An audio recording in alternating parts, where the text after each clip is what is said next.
This program is brought to you by Hungry Jack's and Bunnings Warehouse.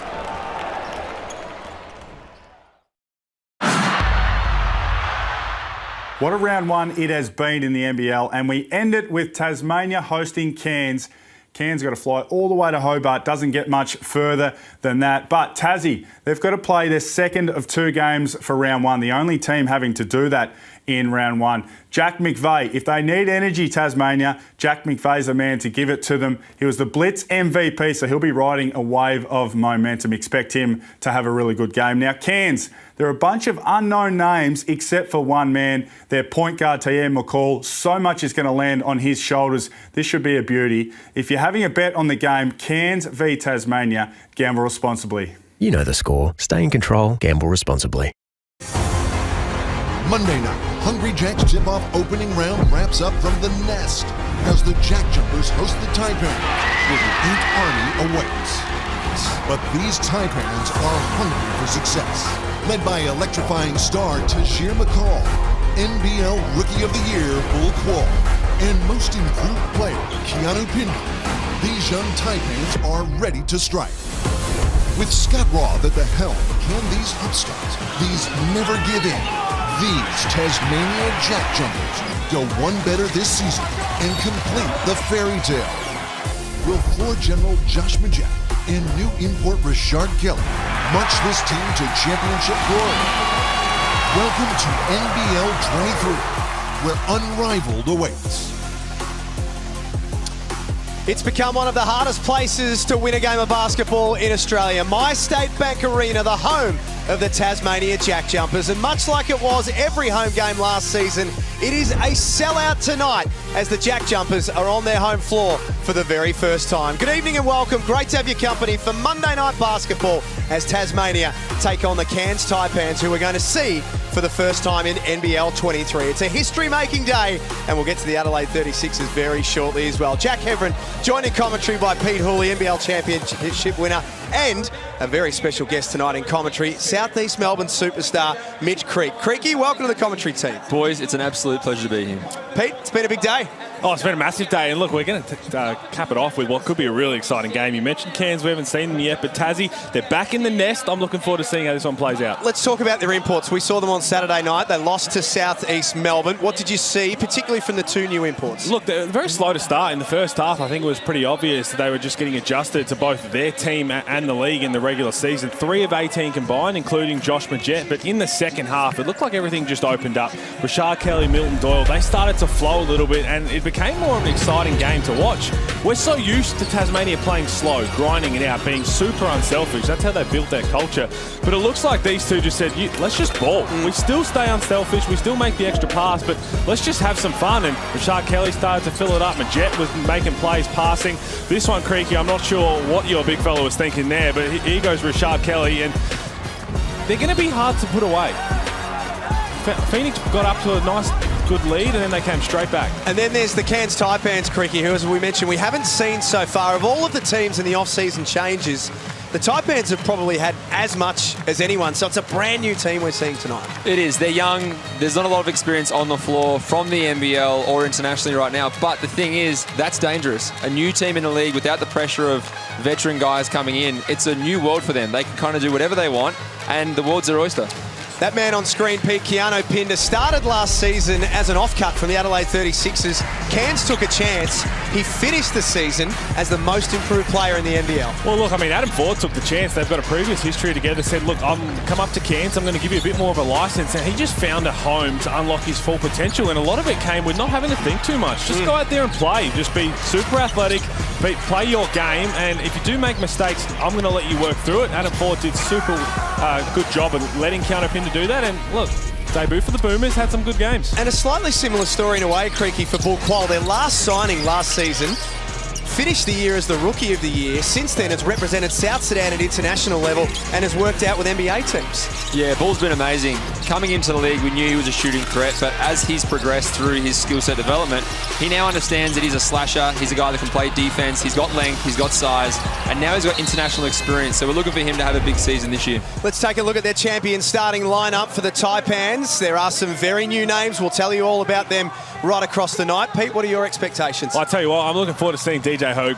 play. We only saw a little bit of him in the blitz. He was coming off an injury, and look, he's going to fill it up. He's going to be super exciting. He's got a bit of past experience playing with Tajir McCall, who's another exciting prospect. And as Craigie said, look, this Cairns Taipans team is going to be fun to watch. And the JackJumpers, their champion starting lineup as well, similar to what they rolled out on Saturday against the South East Melbourne Phoenix. We're just about ready to go. It's a sellout at MyState Bank Arena, and John Casey, the voice of Australian basketball, has the best seat in the house. Good evening, Case. Too kind, Jack. Good evening, everyone. This is a magnificent atmosphere. It was a pleasure being here in May for the Grand Final Series, and this tonight is just as loud. A sellout crowd of 4,500. The players are on the court ready to go. I'll have all updates on injuries and so forth coming your way. The last time we saw Tajir McCall, he had 42, and the Taipans racked up a season-high 112. Let's hope we get a high-scoring game tonight. It's been a big weekend. Hungry Jack's opening round. Hungry Jack's tip-off is coming up, and the weekend just got a whole lot bigger with the Adelaide 36ers winning today. That was remarkable. Tell you what, if you enjoyed watching Adelaide shoot it lights out, Cairns Taipans have the ability to do that. They're going to play fast, they're going to shoot a lot of threes, and let's just see if we can get that contagious energy from Adelaide, travel all the way down to Hobart. What's it like playing at MyState Bank Arena, Creaky? Sold out crowd, and they're chanting March before the tip-off. Yeah, it's one of the best places now for me to play as coming as opposition. Perth had that crown, Challenge Stadium back in the day, but now the Nest is where it's to be. It's a smaller venue, the crowd's on top of you, they're very passionate, and they've got an exciting team to barrack for. Last season on their home floor, Tasmania, 8-6, and Pete, that record probably doesn't tell the true story because it was the back end of the year. They were banking wins on their home floor. Hey, spot on. Look, they started the season so slowly last year, and they took a while to find exactly how they wanted to play. Some hard meetings with Scott Roth, and they've built this culture. Look, they embraced Tassie. Tassie embraced them straight back, and that's what the Nest has built. Oh, my. There's a snapshot of how Cairns are going to play this season. Well, that's a set play, and that is one way to start your season. I told you they're going to be fun to watch, and what a pass, what a finish. That has to be a new record for the quickest bucket, surely. Well, it certainly will be for opening weekend. Cairns are going to play up tempo. And Tasmania, their first possession is a turnover. That's got to be tough for Tassie. Coming off the game against us against South East, first two plays of the game, you give up an open dunk for Keanu Pinder, and then you have a turnover. It's a tough start. Look, it looked like a little bit of a set play because you could see Bull Cole sprinting straight to screen Fabian Krislovic to let Keanu Pinder run the lane, and ended up running into each other. But he's great pass, good outlet, and good finish. I think it's safe to say that's the earliest we've rolled out an Amy replay this season so far as well. McCall from outside. That's an air ball. Shot clock winding down, and we know that's the one question mark about his game. It's probably holding him back from the NBA level. Loves to put the work in. He's not going to stop from putting the work in to try and get that consistent three-point shot. Here's Fabian Krislovic. Kenyon. Still a long way from the cup. Shot clock down to 7. McVeigh has Hogue one-on-one and spins inside. They'll love that. It's beautiful from Jack. I think that's a massive, massive improvement from him over the last couple of years. Came off the bench, was a bit of a role player. Now he's the man. He's the guy that has to get that team going to start this season off right. Taipans play through Keanu Pinder. Draws an early foul. Still interested to see what happens with Jack McVeigh because he came off the bench a lot in the Blitz, and you played 3 preseason games against him as well, or 4, including the game on the weekend. And I thought that was where he looked really good. Rashad Kelly now comes off the bench. I think Scott Roth might have to think about the best way to attack that. In the end, he's an all-green light player. Every time he touches the ball, he's hunting his own. Yeah, definitely. Jack's progressed his game so far now where he's so versatile. Whether he plays 20 minutes starting or 20 minutes off the bench, he's going to have the same impact. But when you start to get his minutes up, can he be conditioned enough to continue that high level of output? I guess time will tell. Keanu Pinder goes 2 from 2. Tasmania have already played this weekend. On Saturday, they went down to the South East Melbourne Phoenix at John Cain Arena by 5. They've got a busy start to the season. Milton Doyle tried to bank it home. Kenyon read it better off the glass, and here's the JackJumpers, another look at it. And the Jets been a little shaky to start with. He loves a car park 3. Stripped of it. Nice hands, McCall. And Bull Quoll lost it. Majet wide open.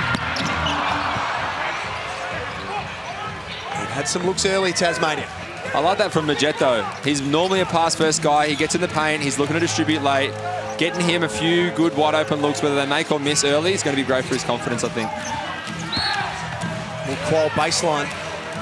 Picks up a foul on Kenyon. So Tasmania with a couple of fouls early. We saw the possession before, just the strip from Tajir McCall. I think we all forget how good he was offensively last year, but came in as the reputation to be the defensive player of the year. I mean, with such a terrific guy, athlete on the defensive end, got really good hands, but kind of unlocked that offensive end when they needed it. They had a lot of injuries last year. They were playing with 7 players at one stage. Qual misses from underneath. Did a bit of coaching in the off-season as well, Tajir McCall. Coached the Taipans at the last NBL Blitz game. That was unique, wasn't it? I asked Simo if I can get a couple of coaching minutes this year. I don't know if I can be player coach this year, but I'm definitely going to throw it by him. How'd you do with the microphone on like Simon Mitchell does? There's a few coaches who enjoy having the microphone on, I reckon. Look, I think I'd put it to the test for sure. There'd have to be a bleep button at some point. I get into the huddles and I get a bit fiery sometimes, but so far we've had a really good start defensively, and for me, that's the biggest area for us to work on. There is Tajir McCall. 2 shots. Returning for his second season. We shot the 3 ball 26% last season, and that's what we were highlighting. We continue to look at from Tajir McCall, because he's a supreme athlete. Gets the ball on the floor, gets into the lane, has got an electrifying spin move to open things up. I think they've recruited really well with shooting around him, so you can't just pack the paint too much. DJ Hogue, these guys, Wardenberg coming in, who can really light it up from outside.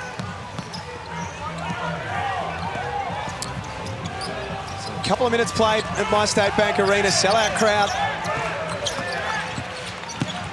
Sam Wardenberg putting the ball on the floor. Really exciting young talent, 23 years of age from Auckland. Successful that time. Tassie just looks sped up right now. It looks like the switching defense from Cairns has come out, put a bit of pressure on him. Well, it does, because we're so used to seeing them really slow it down. They really make games ugly, but that's the way they kind of grind out a game. As Hogue puts the ball on the floor, his first bucket, and he's crafty. He's got a face-up game, and you watch him a lot when he gets the ball in the post. Likes to face-up, quick little one-dribble jump shot, but he can do that as well. Pete Hawley and South East Melbourne Phoenix star Mitch Creek in commentary for Monday Night Basketball. Krislovic lost it. Cairns have been on the job defensively so far, and Qual gets the other end. Forced into a tough look.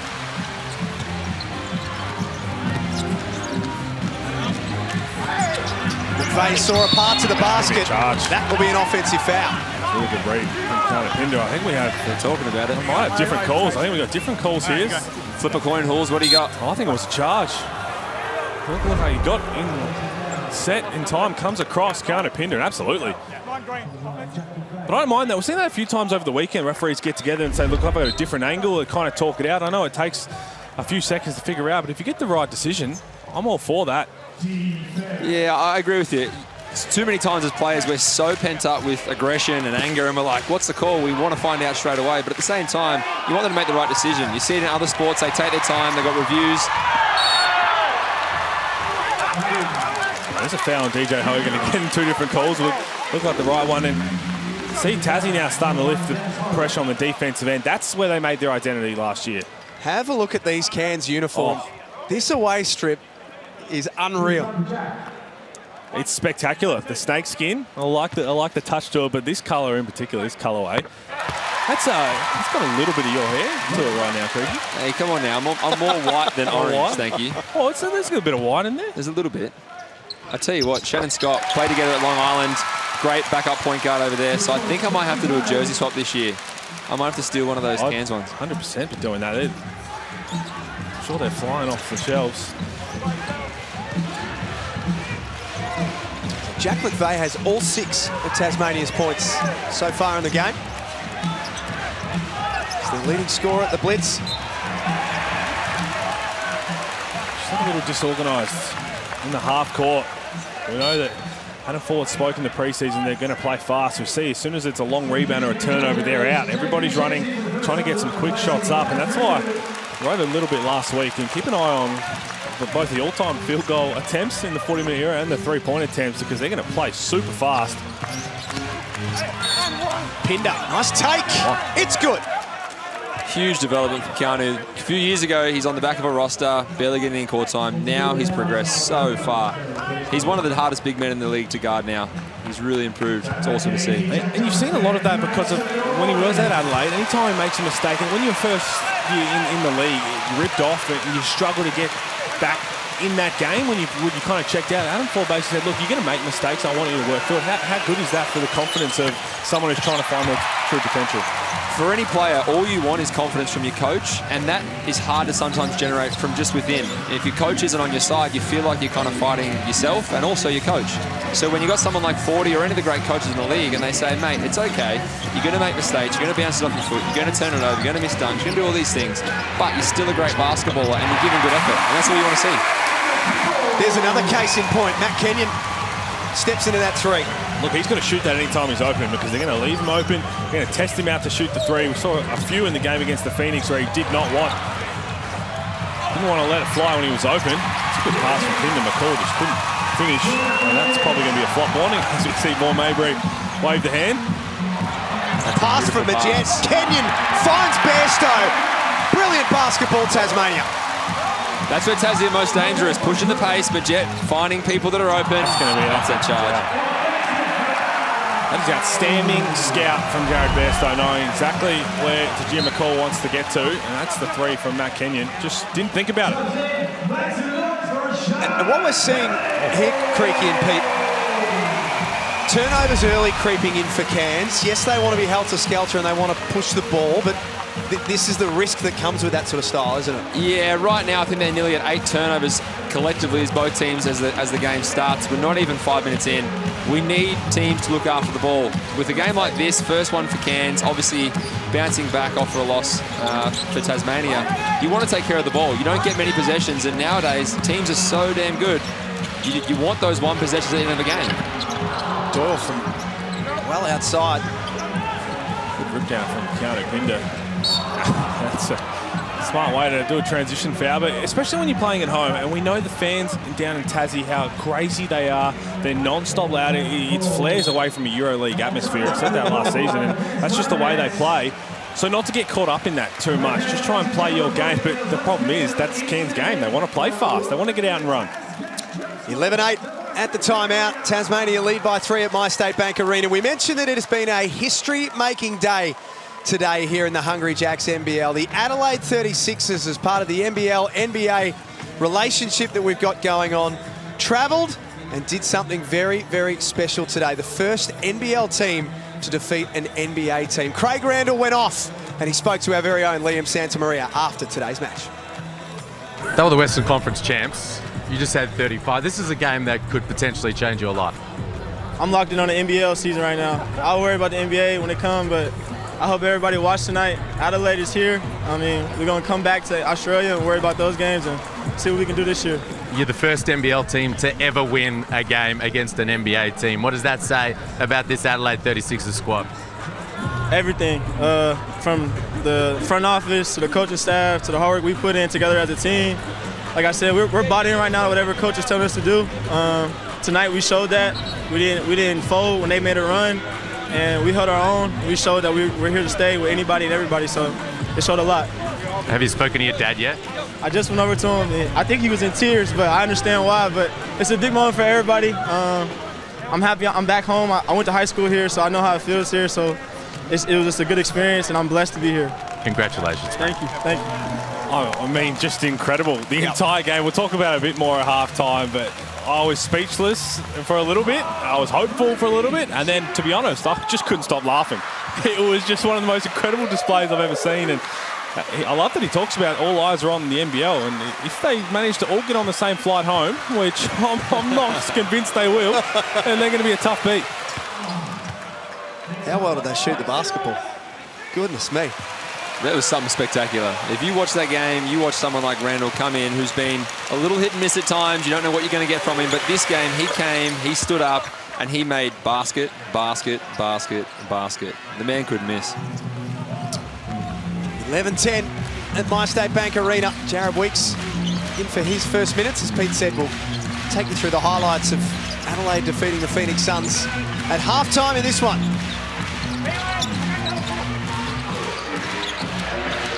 Kelly from the mid-range. Needed to knock that down because that was really good help defense from the Taipans. Mismatch where Bairstow on little Ben Air down low, and everybody was helping out. Credit Ben Air for the way he was trying to get around the post. In the end, you saw ball call DJ Hogue all ready to help. Rashad Kelly had to make a play. And if I'm Cairns there, I'm pretty happy with that shot. Kelly, although he does want to get on the rim, he does one of these things, his strength isn't always going to be that mid-range contested too. And Cairns, as you see, everyone's got a foot in the paint. It makes it hard for guys like Kelly who haven't got too many early touches. They've got to try and settle and try and make these long twos. DJ Hogue doesn't need much of a window to get his shot away. Short that time. It's going to be a foul on Ben Air.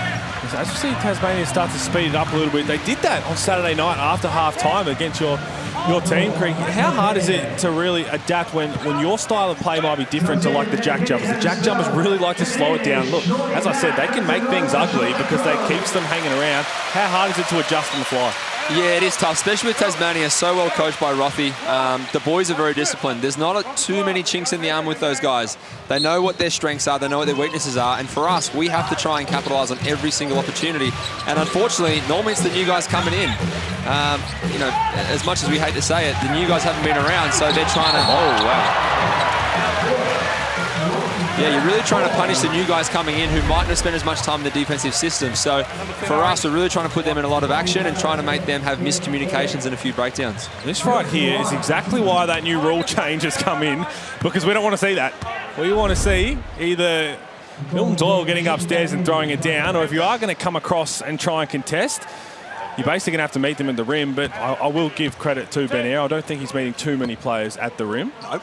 I don't know if he left the ground. He came across just a little bit late, and in years past, if you got that foot on that charge circle, it's going to be called a no call. Now we're changing it to a block, just so players are either going to have to meet in the air or not get there at all. Do you like the idea of being able to open up the keyway? I love it. I'd love to fully implement the whole defensive 3 seconds. I think it just gives so much more space in penetration, and that's what you want to see. People with athletic plays, guys getting their head on the rim, and if anything, it's going to cause rotations and weak side cutters getting on the rim. Same thing, making big plays. See number 44, Josh Davey, one of Cairns' development players checking in. Put some good numbers up at the Blitz. Their second game against Brisbane. 10 and 8, Hogue for 3. Hasn't been able to get going so far. Tasmania have started to settle into a rhythm now. Doyle got everyone up in the air for Kelly. That's kind of the playmaker we saw in that second half of Saturday's game, where Doyle kind of ran the point. Ended up having 6 assists, but he was making plays off the ball screen and being unselfish. Got right deep into the key, into the heart of the defense, and probably had a layup, but said, look, got Rashad Kelly feet set, ready to tee off. They've scored the last 7, the JackJumpers. They're making a move at the back end of this first quarter. The Taipans throw the ball away again. That's their 4th turnover so far. Turnovers is something that Jim McCall will want to get down this season. 3.5 a game last year. Mind you, had the ball in his hands an awful lot, had to make a lot of plays. And this is going to be the challenge for Adam Ford this season. When teams like Tasmania try and slow you down, try and get you out of what your game plan is going to be and getting up and down the floor quick, how do you execute? How do you get through sets? How do you really get everybody in the right spot? That's the big challenge. I think with Shannon Scott coming in, that's going to help a little bit, take a little bit of pressure off Tajir, but at the same time, they do have to be very aggressive going down. Call almost gave another one up. Here is Shannon Scott, someone you know very well, Creaky. Pinned up for 3. This is danger time now for Cairns. 8-point lead, momentum their way, home court advantage.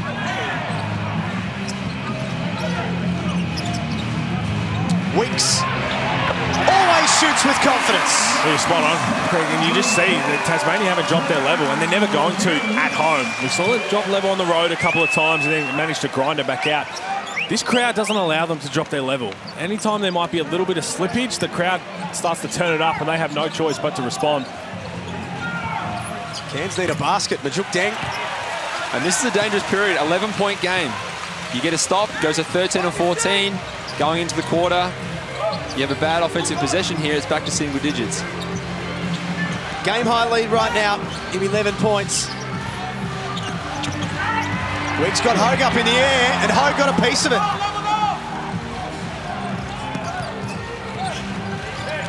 Shannon Scott trying to create something with Pinder. Found the cutter. Nice pass. Well, you can just see how much better their offense is when they get quick in transition, kick the ball up, little ball screen. The defense from Tasmania isn't set. They get a nice little extra pass from Rashad Kelly, is making things happen on the offensive end. He's 7 points now. Whatever was said to him at halftime at John Cain Arena, looks like a different player. Wasn't you that said something to him, was it, Creaky, on Saturday? I definitely didn't say anything to him. We actually met at the TBT when I was over in America, playing with the money team under Floyd Mayweather. I think he was with the Shockers, and we crossed paths a few times. He mentioned he was coming out to Australia. Loved how he played there. I think they met the championship game a few times. I think he won it one time as well, but definitely a high caliber player for this league this year. If he won the TBT, he's not shy on cash. A nice little cash prize there. They've got you ready penciled in next year? Look, I have spoken to the team. I do want to go back there. We probably weren't all as in shape as we could have been. I think there are a few donuts and Long Island iced teas for a few of the boys that suited up, but next year we'll give it a crack and everyone will be ready to go. Good to see Majuk Deng back out on the floor. He's dealing with an ankle injury in the blitz. And another one who has just continued to get better and had his moments last season, a little bit inconsistent at times. But feet set, pick and pop. That's money. Now, in terms of NBL games, he's their most experienced player this season, Majuk Deng. Yeah, my time with Majuk was an incredible one, honestly. He was one of my favourite teammates to have around. He was someone that just worked relentlessly. He was such a nice, caring guy.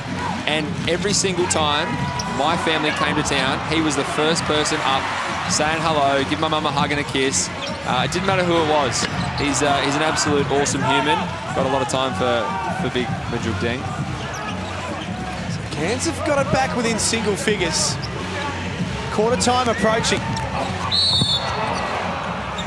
You can see there, Rashad Kelly. They're going to have a chat about this. I thought it looked like a block for sure. Foul on Sean McDonald. So Jim McCall comes down, and Rashad Kelly, normally that strong side corner, when you've got someone attacking down that side, you don't want to leave the strong side corner if that's a shooter. It's the easiest pass to make, but they want the ball out into Jim McCall's hands. They want to make him a shooter or a passer rather than getting downhill.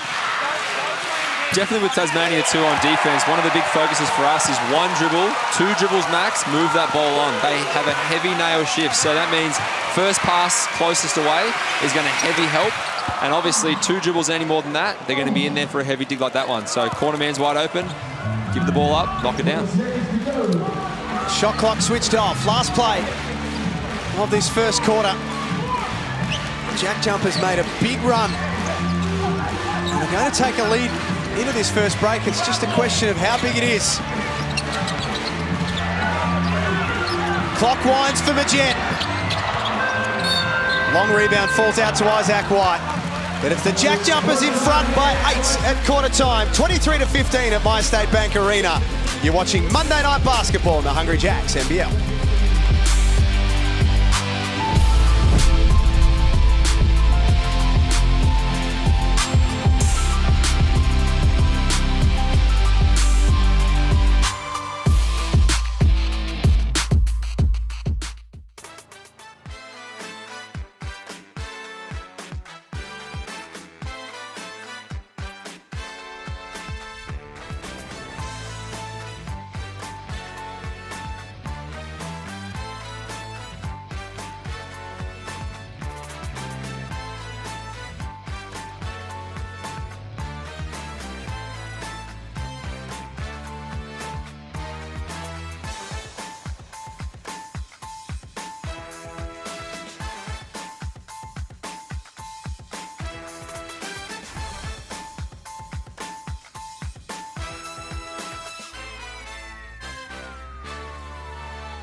Great to have your company for Monday Night Basketball. The Cairns Taipans in action for the first time this season, up against the Tasmania JackJumpers on their home floor for the first time this season. And it was a bit of a slow start for both teams. Pete Hooley and Mitch Creek in commentary alongside me tonight. But once they got going, Tasmania, it started to click, and it was off the back of Rashard Kelly. Well, it was. I think he's starting to really buy into his role. It's probably a little different than he thought when he first signed on, and looking forward to seeing how he continues to grow, because it looks like a bit of a tough cover. And Counter Pinder, well, he hasn't missed a beat. Exceptional season last year, debut for the Boomers in the off-season, and now has come in and I guess become a bit of a focal point. It's a quick turnaround for round two. We'll be back on Thursday for Illawarra up against the South East Melbourne Phoenix. And games rolling all through the weekend. NBL.com.au is your home right across the season. All the latest news and information. Here's Kelly off that first play. He's short. Rebound by Wardenberg. And Shannon Scott had McCall in motion. That's going to count. Rashard Kelly probably wants that one back. You've got to love Taj's energy there, though. Pushing in transition, understanding his role there, not trying to do too much. Just keeping it simple for him is really, really efficient right now. Well, that was always going to be a goal term. Rashard Kelly was about 3 weeks late on getting up for that one.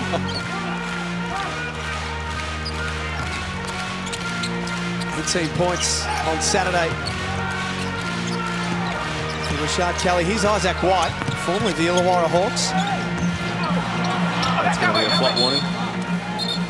It is. Another conversation. So they've already given one flop warning, so this may very well be upgraded to a technical.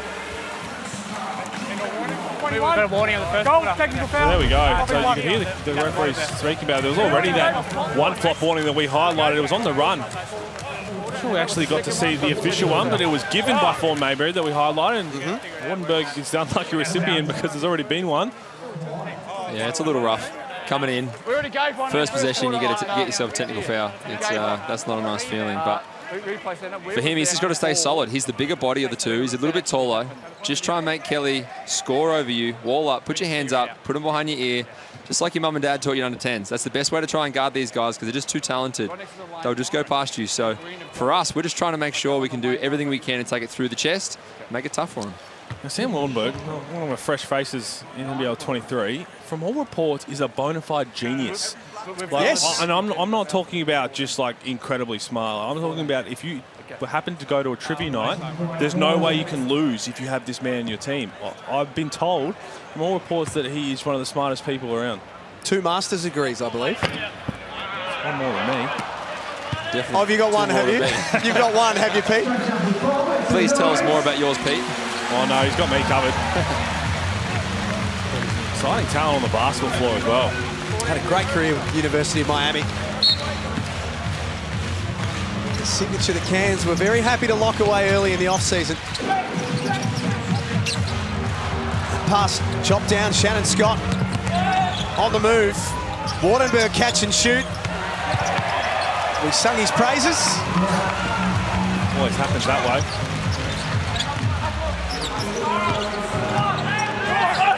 Kelly comes up short as well. Krislovic tried to keep it alive. Scott kept his eyes on it. No foul call. Wardenberg puts it in. Good second effort by Wardenberg. And Shannon Scott's had a good couple of possessions here to start the second quarter, just being in the right place, right time. And it's a turnover game again. You know, 2 turnovers back to back. Tassie need to look after that ball. Simple plays right now is going to get it done for him. And this is something that we saw from Tasmania, especially in the first half of that game against your lads on Saturday, Creaky, was they're so well drilled, and once everybody can understand their playbook on the scout, they've got to execute to a T because everybody knows exactly what you're trying to run, and you're so often trying to get down to the last 8 seconds of the shot clock. That's why in the last second half, where they just tried to break it off a little bit and say, look, let's not necessarily do that. If we've got a good look in the first 8 seconds, let's take it. It might not be our game plan, but it might be the best shot we get. White gave it up. 3 in a row. We just talked about it. Right on cue, Hills. Great look for Qual. O-board from Pinder, but had a foot on the line. Oh, 3 turnovers, and It's not like Cairns are doing too much on the defensive end to try and speed him up. They just passed it straight to him as Cairns Pinder falls asleep. He's in the right spot to get the rebound. Nice little 5-0 run to start the second quarter for the Taipans.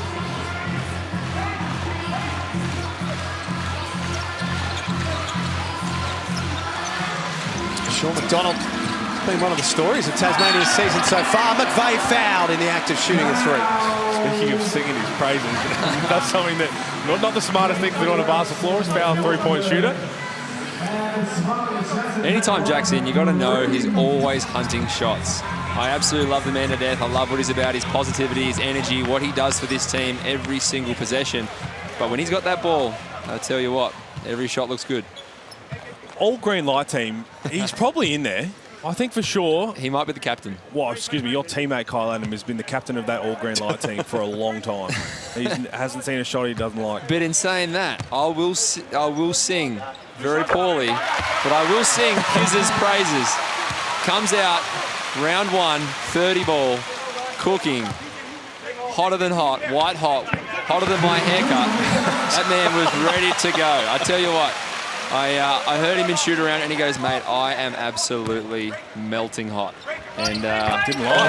First shot of the game. Little action, middle long balls, right behind. Thank you very much. Well, he's definitely on the team. He's on the all green light team. We haven't seen him yet, but Mirko Jeric is normally on there when he steps onto the floor. DJ Hogue subs back in. Wearing number 1 for the Taipans. There he is on a G League championship with Tajir McCall in 2021. Just that extended press from Tasmania there. Slows the ball up, takes time off the clock. Their offense doesn't start until 9 seconds. Now they're trying to make a play with 6 seconds to go. Great job by Tassie. You can see how uncomfortable they are to really play in the half court so far. By them slowing them down even more, having to start at like 15 seconds, they have to speed them up a little bit, and when they're not in the right space, they're causing some issues. Mitch Creek in commentary for Monday Night Basketball. And you're hearing the voices of some of the stars of the NBL in commentary across the season. McCall, that's deep. And that's not the shot they want. Shot clock running down, he had to let it fly. And Sean McDonald. And Sean McDonald is one of the hottest shooters in the league right now. That man might be on that team. He might be on green light team right now. Well, he just cannot miss. Started in the blitz. 65% in the blitz, I'm pretty sure. And 3 of 4 on Saturday from outside against you. Yeah, he fed us a couple triples. That didn't feel rude. But that's what you want. He was with us a couple of years ago in Southeast Melbourne. Showed that he was a great talent, shot the ball well, worked hard, and now he's getting ample opportunity and making the most of it. Certainly ample opportunity. Cairns Pinder being a menace on the glass. That's what you love to see. But what an incredible opening weekend it has been in NBL23. All the storylines, all the big performances. As we check, let me replay here. Catch and shoot, heavily contested, just checked into the game. Does not matter. It's been an unbelievable weekend for development players. Sean McDonald, another night. Lockie Dent, yes, had a career night. I think Lockie Dent still hasn't missed. I haven't checked, but I'm pretty sure he still hasn't missed from that game.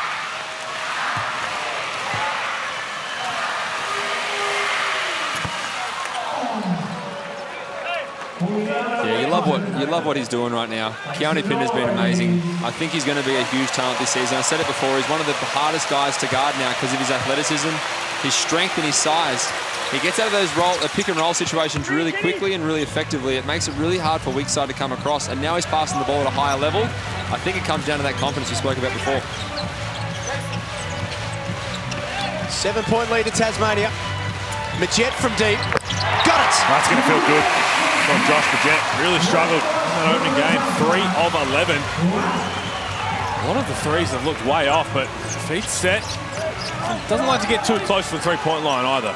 So take a few steps back. By his own lofty standards, hasn't started this season shooting the ball all that well, but that'll be great for his confidence. And Den gets that to roll, and there's that passing ability of Pinder you were talking about, Mitch. And that's it, you know, he draws so much attention. He's got good footwork, but sometimes he doesn't have to beat you with his footwork. He's just so long and athletic. He can jump right over the top of you or around you. Weak side comes, makes a great play to Den. Majette into the corner, Milton Doyle. Well, that's what he can do, Josh Majette. He's a floor general and always keeps his dribble alive. We so often see guards when they get that deep into the lane, try and force it up or leave their feet.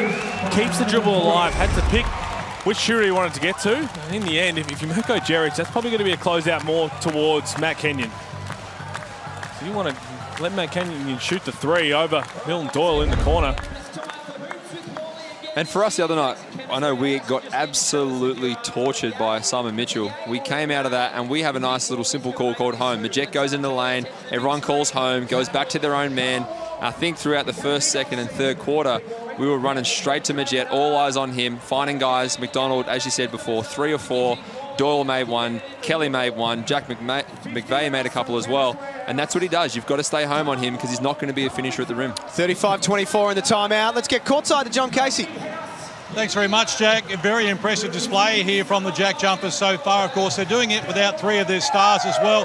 Clint Steindl, Will Magnay and Sam McDaniel still out injured at the moment. They're all on track to come back maybe in the next couple of weeks. Magnay is sort of heading towards more like November. But how about those Adelaide 36ers today? I knew it. An amazing performance by them. The whole world's talking about it. We've seen some big NBA names tweeting about it. You can see there exactly who. Not only Ja Morant, Jamal Murray and Josh Giddey. I'm told Kevin Durant was also jumping on board. But I wonder, has this derailed the 36ers season completely? Because it's hard to believe that Craig Randall won't be offered big money to stay in the United States. They almost lost Robert Frank's pre-season to a Russian team who bailed out at the last moment because of an ankle injury. But I wonder if they're going to be able to keep this team together. Well, that is the big question. Case, thank you. They had to attract some attention after today. Majuk Deng, nice hit out of the timeout. That's the feed set from Majuk Deng. A little set. Much better execution once it's drawn up on the whiteboard in the timeout from 40. So he'll like that, and look, I can't wait to watch the highlights again at half-time of that game.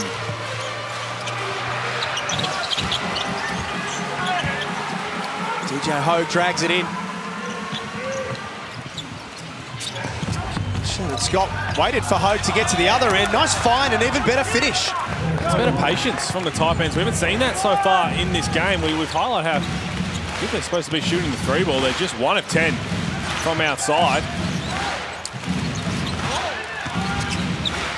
McVeigh kicks it out for Doyle. There'll be a foul on Jared Bairstow.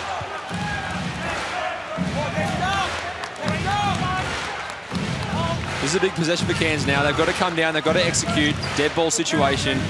This is where you really need to get your X and O's down. You can see Tasmania here going to be in that extended pressure. Slow some time off the clock.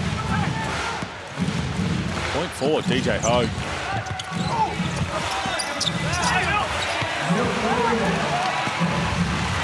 Oh, wants the foul, and that's what they slow him down, and then just a little bit of a reach. Well, DJ Ho to get downhill. It's not the way they wanted to set up that defensive pressure. Doyle hard to the basket, kisses it off the glass. That's his strength right there. Off the dribble, left to right crossover, puts guys to sleep. That's where he's at his best.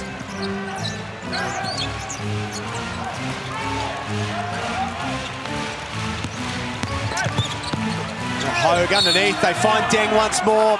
Exactly to your point, Pete. Better patience, giving better opportunities. Well, it is. I mean, they've slowed down, but still trying to make plays one-on-one, and that's what you've got to do. DJ Hogue puts the ball on the floor, kind of breaks it off, rips baseline, we see here, gets past Jared Bairstow, and then Majuk Deng, not just standing still, not staying on that short corner, moves around to the top of the dunker spot, and one. That's a lot better ball movement, but player movement as well.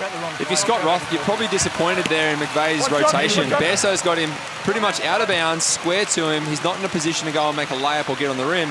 That's an over-rotation. That's an absolute coach killer, that one. Deng can't make the extra. Reels it back in. He's not going to get credited for the rebound, but that's all Keanu Pinder. Had 2 guys boxing him out and just got a hand on it to cause the extra possession.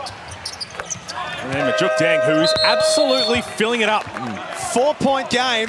Scott Roth has seen enough. The Jack Jumpers have gone to sleep midway through this second quarter, and the Taipans are making them pay. 13 points, 5 of 6 for Majuk Deng. I mentioned we didn't see him a whole lot in the preseason dealing with injury. Well, he's coming in and enjoying the way they play. A bit of an equal opportunity offense. So, We've been going a quarter and a half now, Pete. It was a pretty helter-skelter start. How have you and Creaky seen Cairns? Are they starting to, even now, work out what their offense needs to look like? I think it's going to take some time a little bit because the blitz is one thing. You're playing against different lineups that might not be there, and then you've got other things leading up to in the preseason where who is healthy, who's not. It's going to be a real feeling out process for Adam Ford. Yeah, I definitely think for the Cairns Taipans right now, it's just about patience. They're playing at such a fast pace. It's a little erratic. And for us, we're just trying to slow it down. If you're trying to count it in your head, it's just like a 1/1000, 2/1000. Yep. Right now, they're very frantic. But when they slow it down, they look like an absolute stellar ball club. So that's what they need to focus on right now. 4.5 minutes before half-time.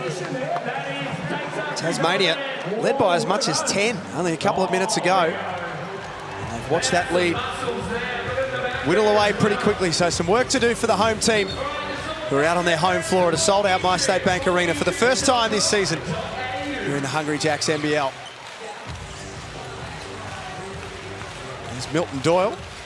And thanks to our great mates at Latrobe Financial, we're giving away $50,000, Mitch. It's guaranteed. There's no if, buts or maybes. It's guaranteed. You can enter now at nbl.com.au/legends. Can I win that 50,000?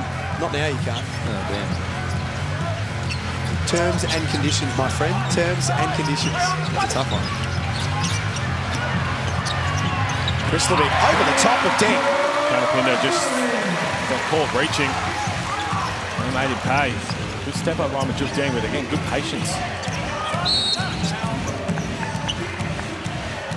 That might be on Jack McVeigh, off the ball. See, the Matt Kenyon or Jack McVeigh, just a bit of extracurricular. It's on Matt Kenyon. Have a look here. So Canapinda with the reach. Maybe Chris Levick with the teach. If you counter there, that's just a learning experience, understanding that that's not his strongest suit. Reaching against a guy who's more going to be a facilitator and screen and roll guy, he's not a threat, but when he reach, you're out of position. That's an easy little layup. Just on Majuk Deng, boys, 13 points he has in 7 minutes. Last season started 25 games. Is it off the bench role this year? Oh, no doubt. Potentially in his horizon? I think that's the way it's going to be, purely because of who they've recruited as well. I mean, Canapinda now, he's going to take that leap. DJ Hogue as well. He can just lock into being a contender for Sixth Man of the Year, no doubt about it. Come in, hunt your shot. That's going to be your role. And that's him, all green light team. That can be him coming off the bench. He's got every part of the game sorted out. A little bit of strength doesn't always go his way, but he's got all the tools to be great on both ends of the court. Coming off the bench is a great asset for them. Have an all green light team just in this matchup alone, you know, think about it. It's a hard team to get into. Pete would have been in there back in his day in college, I reckon. Just throwing it up.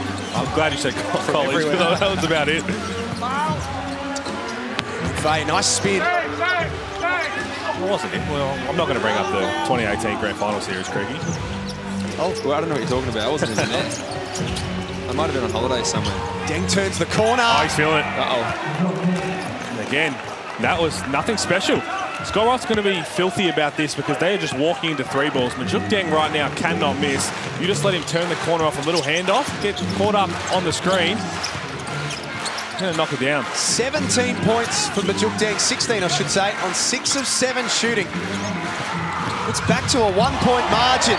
Look at the spin and the finish from Milton Doyle. He's tough downhill. Every time he's putting that ball on the floor, something good happens for Tassie. He's got to keep going to the well. DJ Hogue in space. Doesn't get that to go. He's 2 of 6. This might be another one. Here he goes. Good hands, but you can see that right to left crossover. It's silky smooth. Come on. You can hear on Scott. Here's Scott Roth screaming, come on, Milton Doyle, because they're in the bonus. So right now, you've got 2.5 minutes left, but have another look at this. Left to right. Majuk Deng does well to cross it over. Gets back to his spot. But right here, Jack McVeigh.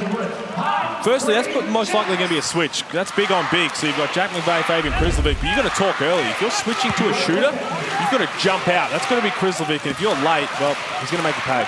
Worst case scenario, even if you're chasing over, that might be the talk in the huddle. If he's chasing over, getting downhill, that's a wrap switch. So Jack McVeigh curls over the top, make Majuk Deng get downhill, and you basically run straight into the top shoulder of Keanu Pinder and kind of nullify that shot, because right now, that man is absolutely cooking. Cairns shooting the ball well from the free throw line. No burgers as yet for the home fans. Hungry Jacks promotion back for NBL23. I think that's a personal goal of mine this year. Every year I've given up cheesies. Well, now that you've said it on air, you are 100% likely to give them up. I don't know about that, Pete. Keep an eye on that. That can be on the agenda every day. 8:21, Monday the 3rd. Mitch Creek said he doesn't want to give up burgers. Well, I did it in Sydney last year, and walking back from Kudos Bank Arena to the hotel, which is about a 500-metre walk, the gentleman actually yelled out, and he goes, "Oh, that's the guy that gave up cheeseburgers." They love it. And he actually came over, and I told him, "Yeah, no worries, mate, you're welcome." And he goes, "Do you want a cheeseburger?" Absolutely, I do. Free cheesies, compliments of myself. If you give them up, you should benefit off them. Absolutely. I'm giving away about 7,000 cheeseburgers. I may as well have one. 41-40. Monday Night Basketball. Pete Hooley and Mitch Creek in commentary for this one. John Casey courtside at My State Bank Arena. Wardenberg turned the corner as soon as he did. Milton Doyle was there waiting for him. Oh, looks like they've caught a foul. Yeah, it's a tough one. Again, that was just wrong timing on the offense. So the play right before that started, as Wardenberg dived on the floor, and that foul looks like it's been called on. Oh, goodness, not a whole lot there. But you see there, Shannon Scott didn't go off far enough to be able to sell that he was going to get the handoff. Well, you're the coach. Warren Mayberry. Over here in our scrum. Warren Mayberry might make himself public enemy #1. Don't tell Scott Roth to calm down in the net. That man is so well loved down there. That's the coach of the year you're talking to there, Void. Scott Roth told me that anytime he walks around Hobart, everybody wants to come up to him to ask for a photo, that it freaks him out. He just didn't expect to be so well loved so quickly. I think his demeanour as well. He's got a cool, calm, relaxed vibe, and players like that. When you look over, tempers are boiling, just like it is right now. You look across, and he's not too high, he's not too low. His emotions stay pretty even keel. It makes it easier for his team to bounce back. Wardenberg rolls the second home. I mean, that with Scott Roth combined with seeing head coach just enjoy a nice little victory cigar probably makes everybody feel like, yeah, I can play for this man. Scores are locked away at 41. Reminder, it was an 8-point lead for Tasmania at quarter time. They got it out to as much as 11 in the early stages of the second. Cairns have fought their way back in. Fabian Krislovic, nice touch. And that's simple offense. Find the mismatch inside. Shannon Scott, far too small for the big fella.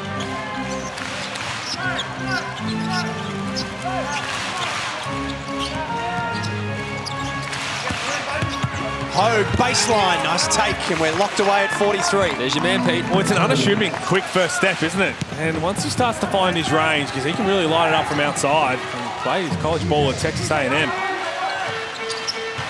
forward to seeing him really start to fill it up. I think he's due for some really big nights in this season.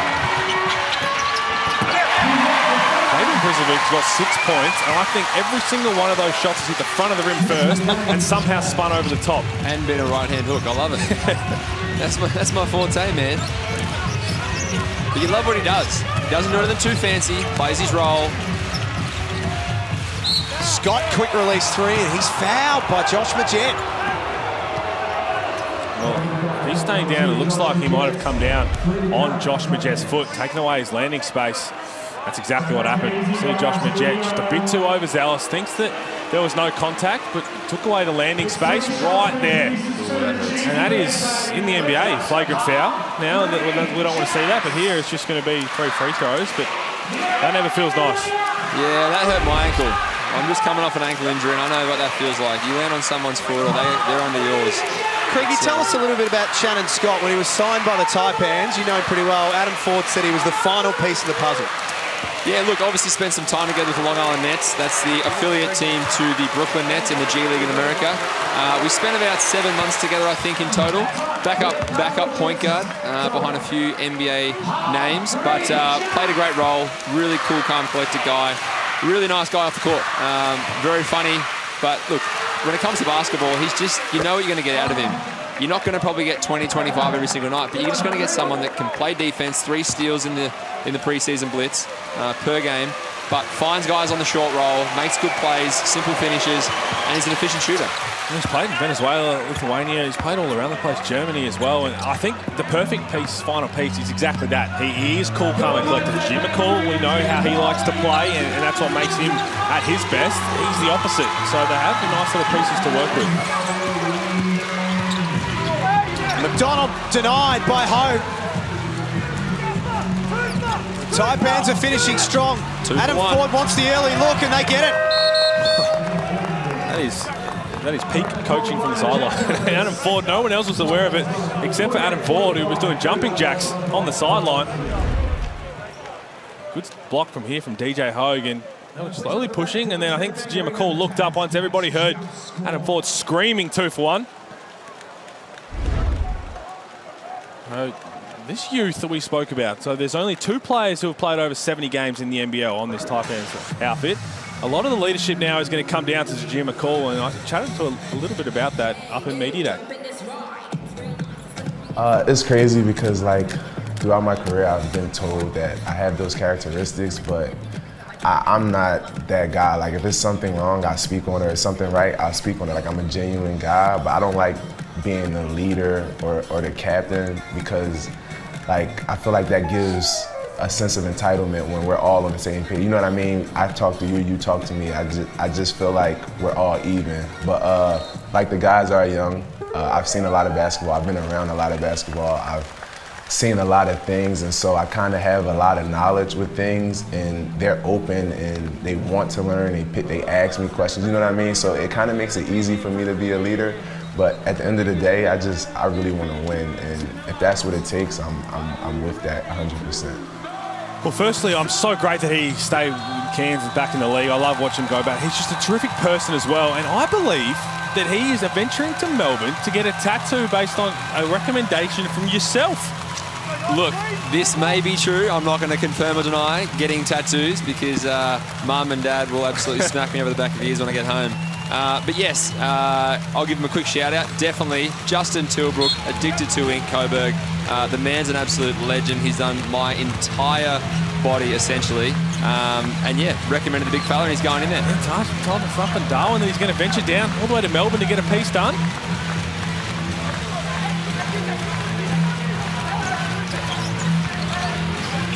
What can Tasmania conjure up here? Let the clock go all the way down. Majet didn't draw iron in the end. Krislovic, right place, right time. The big fella. That might have been a right hand. Did it hit the front of the rim holes? I'm not sure. I'm still trying to understand it. Josh Majet kind of looks at, did that slip? But that was a big airy. It was right hand, and ended up using the glass. But this is Fabian Krislovic to a T. Just star in your own role. So they're going to throw it to him too often and say go one-on-one. He's going to find his gaps, and if it's there, the ball's there to finish, he's going to put it in. Come on.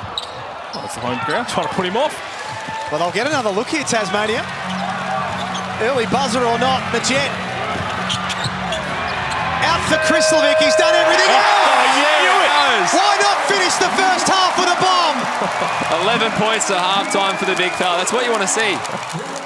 50-48, and the JackJumpers march back into halftime with the lead. It looked a little shaky, but the home team are in front, 50-48, and it sets it up for a big second half here in the Hungry Jacks NBL. Here it is one more time. Great awareness from a Jet to know that we had enough time to get it off. I'll tell you what, it looks like one of the purest strokes we've seen. Scott Roths will be very happy with that. There's still a long way to go in this game, though. On Saturday, we featured part 1 of our special chat with the Tasmania JackJumpers coach and the reigning coach of the year. We told you that part 2 was coming on Monday night. Here it is. You can make your dreams a reality if you believe in them. Oh my God. When no one else believed, they did. I put this team together with a lot of guys that needed second chances, that had a chip on their shoulder, that had something to prove that people on paper thought, well, they're not very talented, they can't win. Tasmania, in their debut season, are off to the grand final. I'm proud. These guys have been incredible. It's emotional for me. to invest the way we've invested in each other, and they're an amazing group. I think that resonated with the guys that I brought in, that they were in the same mode as me, like, hey, let's take a swing at this, and if we do it all together, the pack's going to be stronger than one wolf. We are a pack of wolves, and that's kind of how we think as our group goes out there to attack. And we're blessed in this nation to have some incredible sports stories and a sport nation, but this is, to me, the best story going around at the moment. Off balance! Oh my goodness! That is extraordinary! Game 3 of the series. Is it the final one for NBL22? All hail the Kings! Sydney, the NBL22 champions! What can I say about the JackJumpers? What a story, what a fairy tale. We could not be more proud, and the winner is absolutely the sport of basketball. We're not sexy. We play very hard and scrappy. The reality is we've only had 34 games in the existence of this franchise, and we've skipped a lot of steps that other teams have been trying to go through for 7-8 years to get where we went. But I think this year laid a great foundation for what it means to be playing for me, playing for this state, and we're in that green jersey.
Tough time at MyState Bank Arena, and the Tasmania JackJumpers leading 50-48 over the Cairns Taipans. They led by 8 at quarter time, went on a run and got that out to as much as 11, and then the Taipans fought back. We've got a very, very close one on our hands. second half not too far away. Pete Hooley and Mitch Creek in commentary tonight. Well, look, the game really opened up in the second quarter and it was starting to see some fun basketball when turnovers were limited. We were getting extra passes, good shots, and all of a sudden we've got ourselves a ball game and a high-scoring one at that, because at quarter time this looked like it was going to be a really slow grind with a lot of turnovers. They came to play in the second quarter. Creaky, what was different for Cairns in that second quarter? I just think the tempo they played was a little bit slower. They were a little bit fast-paced just at the start of the game, but as the game kind of worked its way in, the first games you just kind of nestled themselves away, and they started to make plays and find the inside paint touches a little bit more, so it was really positive to see. I think a lot of that came to the fact that they didn't hit a three until about 4 or 5 minutes to go in the second quarter. They're designed to shoot a lot of threes, shot over 40 threes in one game in the Blitz. They were 0 of 10 and basically said, look, we have to slow it down. We can't just keep launching threes because right now we're not hitting them. Got to the free throw line 22 times, so that's one positive, and in the end, we've got ourselves a pretty even ball game. Taipans scored 33 in the second quarter. Now, we can't quite believe this stat, but it is 100% true. 33 is the most that Tasmania have given up in any quarter in any game in their short lifespan so far. That's an incredible number. I mean, it speaks to how good they are defensively, the best defensive team in the league last year, up there with Melbourne United. And again, that's incredible to just think about. 33 points. You think they'd have a lot of teams would be able to put that up at least once against them? Yeah, look, just even at the stats from last year, opposition points per game, under 80. If you give up 33, that's a lot of buckets out of your 80 that you're giving up. So credit to them. Speaking of points and points scored, well, that's what it was today for the Adelaide 36ers against the Phoenix Suns. It was a scoring feast. How good was this? A history-making day for Australian basketball. It was unbelievable. I didn't think we'd start our first highlight with a DeAndre Ayton dunk, but that was about the only highlight from the Phoenix Suns. I mean, this game... absolutely comical. It got to the point where I was legitimately laughing. I mean, you've got Antonius Cleveland, who is not a renowned shooter in the NBL, shooting hesitation threes, hand in his face. Craig Randall lit it up. Robert Franks was exceptional. Cal Bridges, he enjoyed that, not so much in about 28 minutes' time. But it was so fun to watch. It's great for the league. It's great for Adelaide. And, well, I said it's great for Adelaide. We'll see what's about to eventuate. I'm not sure. If you don't touch the sliders on a 2K game, you could shoot as well from three than they did today. Yeah, they've got to be on 99. Someone went in and adjusted the settings on that game before they went out there. DJ started the game, 8 points, 3, mid-range 2. It's what you want to see from an Australian team fighting it tough against the Phoenix Suns. And they're going to be in action again in a couple of days' time against the Oklahoma City Thunder. Half-time, Tasmania lead 50-48 at MyState Bank Arena. And as we head to the break, with thanks to our great friends at La Trobe Financial, $50,000 is up for grabs. Hey fans, this season with thanks to La Trobe Financial, we are giving away a guaranteed $50,000. And like these NBL legends, Wortho and Gibbo, you can be a La Trobe Financial legend.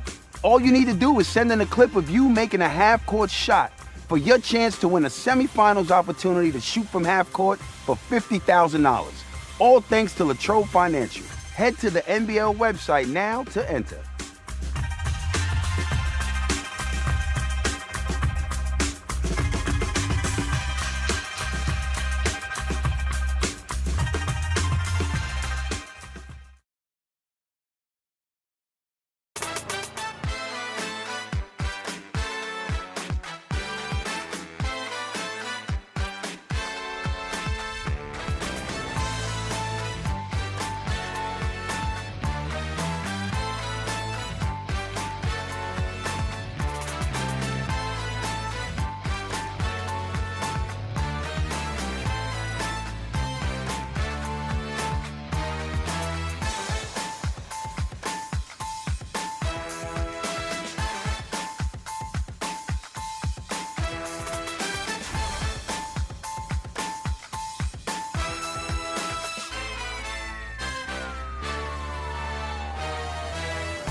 Welcome back to My Stack Brick Arena. Per capita, the best basketball experience you will get anywhere in Australia. Another sellout crowd of 4,500 here tonight. What an opening round we've had in the Hungry Jacks NBL. 3 of the 4 games decided already by single digits, and an overtime game for the 4th time in the last 5 seasons in the opening round. Now, the JackJumpers built their reputation last year on defence, and they averaged just 11 turnovers a game. They've got 9 here at halftime. Majet has 3 of those. It's an area they need to clean up here if they're going to get the win if they open their homestand here. Nicely done, Case, as we get set to start the 3rd quarter. The final game of round 1 for NBL 23. South East Melbourne winners by 5, Sydney by 9 over Illawarra on Sunday. Melbourne by 4 in overtime, as Case said. Perth by 14 over the Brisbane Bullets. Pete, we've had a little bit of everything in this opening round. Tell you what, no, I knew we wouldn't get through the entire opening round without an overtime game, so that was exciting to see. Nearly went to double overtime. Thought the first game of the season was going to be heading to overtime if it wasn't for an ill-advised full-court pass. Look, we're ready to get off the floor. Yeah, look, it was a dog's breakfast for us to finish that game. I remember the last on-ball Majet drove, and as I said before, stay home when Majet's driving. I couldn't actually move. My legs were cement blocks, so Jack hit one straight in my eye.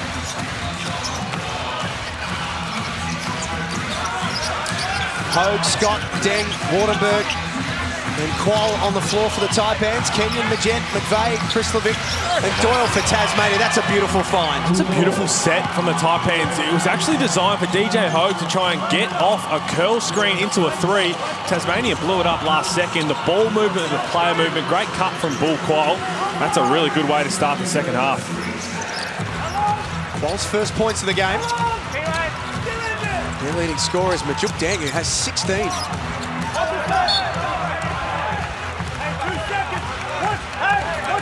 2.2 seconds on the clock. Normally you'd be watching where Norm Doyle, Josh Majet are, but maybe all eyes should be on Fabian Krislovic, as we saw with the clock winding down. Could be a Jack McVeigh one-legged right here. Majet. Oh, good. Just hasn't found his confidence with that shooting stroke. Just even that pump fake where he's open. The play was perfect. Little back screen and had to shot fake, and then in the end kind of double pumped it. His confidence isn't there right now with his jump shot. Little uncharacteristic from Josh. He last year was obviously such a 3-point threat. Whoa.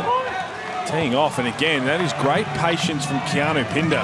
He's got 5 assists on the night. He had a smaller Josh Majet come across as a weak side help. Instead of trying to go one-on-one, made the unselfish play. Knocked down a 3. They've scored the first 5 points of the 3rd quarter. Doyle with a hand in the face. That's a tough look. Foul off the ball. And that's a live with. Milton Doyle putting the ball on the floor, but not going towards the paint. When he gets feet in the paint, he's a tough man to guard. Against us, 4th quarter, he was getting downhill on those on-balls. We went from hard showing to a mush, drops coverage, backing up to the basket, and he put us in the blender. They gave us 28 in the 4th quarter. Let's see what he can do in the 3rd. Saw all of that on the Amy replay. Kenyon drags it back out. Feels like at the moment, if it's not Milton Doyle, Tasmania aren't sure where it's coming from, that next score. Except maybe for this man, Krislovic. He's the spark they didn't know they needed. All green light team, newest member, Fabian Krislovic. Goodness gracious, 13 points. Has not missed a shot from the field. Only shot his misses from the free throw line. Besides Majuk Deng, he's the top scorer of the game. Oh, beautiful pass. Sensational for Pinder. Hot potato. Jim McCall, Keanu Pinder, they're going to continue to grow the chemistry. They look slick, the Taipans. They were a little ropey early on. That's a flop. He's pretty lucky not to get one there. Come on. Good pain here to Jim McCall, whether he's winded. Mum used to call those right in the breadbasket, Peter. Having a look there, and he might have cocked Matt Kenyon's shoulder. A little bit of a bicep / shoulder. In the breadbasket? Right, yeah, right in the breadbasket. A little hot potato. Pinder put a lid on it. Bread and butter, that one. He's still down. Bit of a worry here if it's Jim McCall. Anything with the ribs. Hopefully it's just a bit of a stinger, or he has had the wind taken out of him.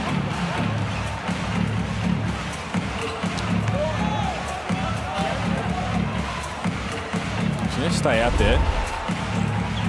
Just trying to gather his wind again, and it looked a little bit like he sold it at the start.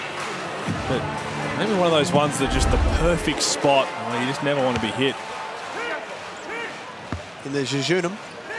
The jejun. I've been hitting the jejun, Jackie. Cairns lead by 1. 55-54. Will Qual, last year's Rookie of the Year. Now Pinder, the most improved player. No good on the finish.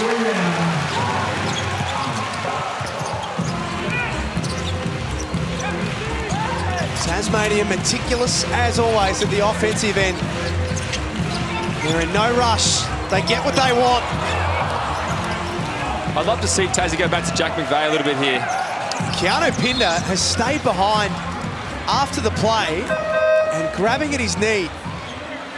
They've just seen Tajir McCall go down, and Keanu Pinder looks in a bad way right now. Let's not hope. It's not what you first fear, but he's in a lot of pain. We'll have a look at it here. Anytime you have that on-contact landing from Keanu Pinder, I'll tell you what, there's not a whole lot there, so that's a little bit worrying for the superstar up north. Let's see his stat line for the game. Started the season with so much confidence, hopefully. Hopefully it's just a bit of a stinger where you've come down and kind of shaken you up a little bit, and maybe that's one where you kind of feel that little bit of a pain or something, and immediately, obviously, your thoughts go worst case scenario, but hopefully it's nothing too bad, and whether we see him tonight or not, probably not the bigger picture. It's scary when you're out there. It really is. I had it a few years ago, second last game of the season against Sydney. I remember getting a rebound. Someone landed on top of my knee. Didn't think much of it, but at the same time, your mind goes to the worst place. All the work you put in, all the preseason grind and effort and time away from family and friends, and a small little instance like that can change everything, but fingers crossed for the big fella, he's okay. John Casey's courtside. He'll be right across that for the remainder of the night. Let's see how it changes things for Cairns. Pinder has been dominant on the glass.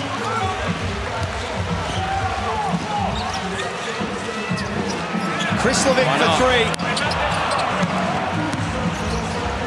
Well, the bank is momentarily closed by now. Seen by that. Shannon Scott, quick release treble is nice. Straight out of the Jack McVeigh playbook. Catch and shoot. Up above the shoulder. No need to dip it, just let it fly. Push that lead back out to 4. That's the one Matt's got to shoot. That's the work on for him. Every day I'm sure he's in there getting reps up. Corner threes, that's where he knows his area is. McCall. Well, it is because Tajir McCall, again, cheating off that strong side corner as DJ Hogue starting to find his range. Your man. Time out here from Scott Roth. Little warm now. Up to 9 points, but silky smooth jump shot. But it's the variety of scores right now. Beautiful step back, creates himself some space. He gets downhill a few times. They sit off him a little bit. He's starting to find his groove. And one player we spoke a little bit about for the JackJumpers who's beginning to find his groove for Tasmania, Rashard Kelly. I spoke a little bit about him, where he's come from, his basketball journey, and have a listen to what he has to say. I was a young guy. I was like 4, playing on a 6-foot hoop. When I got to like the YMCA league at 5, they called me Baby Shaq, and I just dominated. I went to college at the University of Wichita State University. After that, I started my professional year in Russia. I went from Russia to Italy, Italy to Turkey, Turkey, France, and now France to Australia. The toughest moment of being overseas is the grind, you know, the tour-a-days, the being away from family for 10 to 11 months, and just having to be like an everyday guy, and just to level up, you really got to separate yourself. It was a great chat, learning all about Rashad Kelly. I tell you what, the first time I spoke to him was in Darwin, and he'd just come from Tasmania, and he didn't quite understand how Australia could have one place be so cold and one place be so hot with just one flight. Well, I had to kind of enlighten him that it is a pretty big continent. It's a big flight too. It is a big flight, no doubt about it. It's a big flight. 27-year-old out of Virginia. Well, we're up there for the Blitz in Darwin, and all the talk about the new franchise means you're part of the new franchise in the Phoenix, and now the Jack Jumpers, both of you have set the bar incredibly high for whichever new franchise decides to come on board with the NBL. Would you have a place in mind that you think you'd like to see? You know, Darwin's one, Canberra, Gold Coast, Look, Philippines. I'd hate to be biased and say Horsham. The local Horsham Hornets. Which I think we can say that. There's a bit of revenue. Papa Creek and Mama Creek might be able to back about, not much, but imagine this.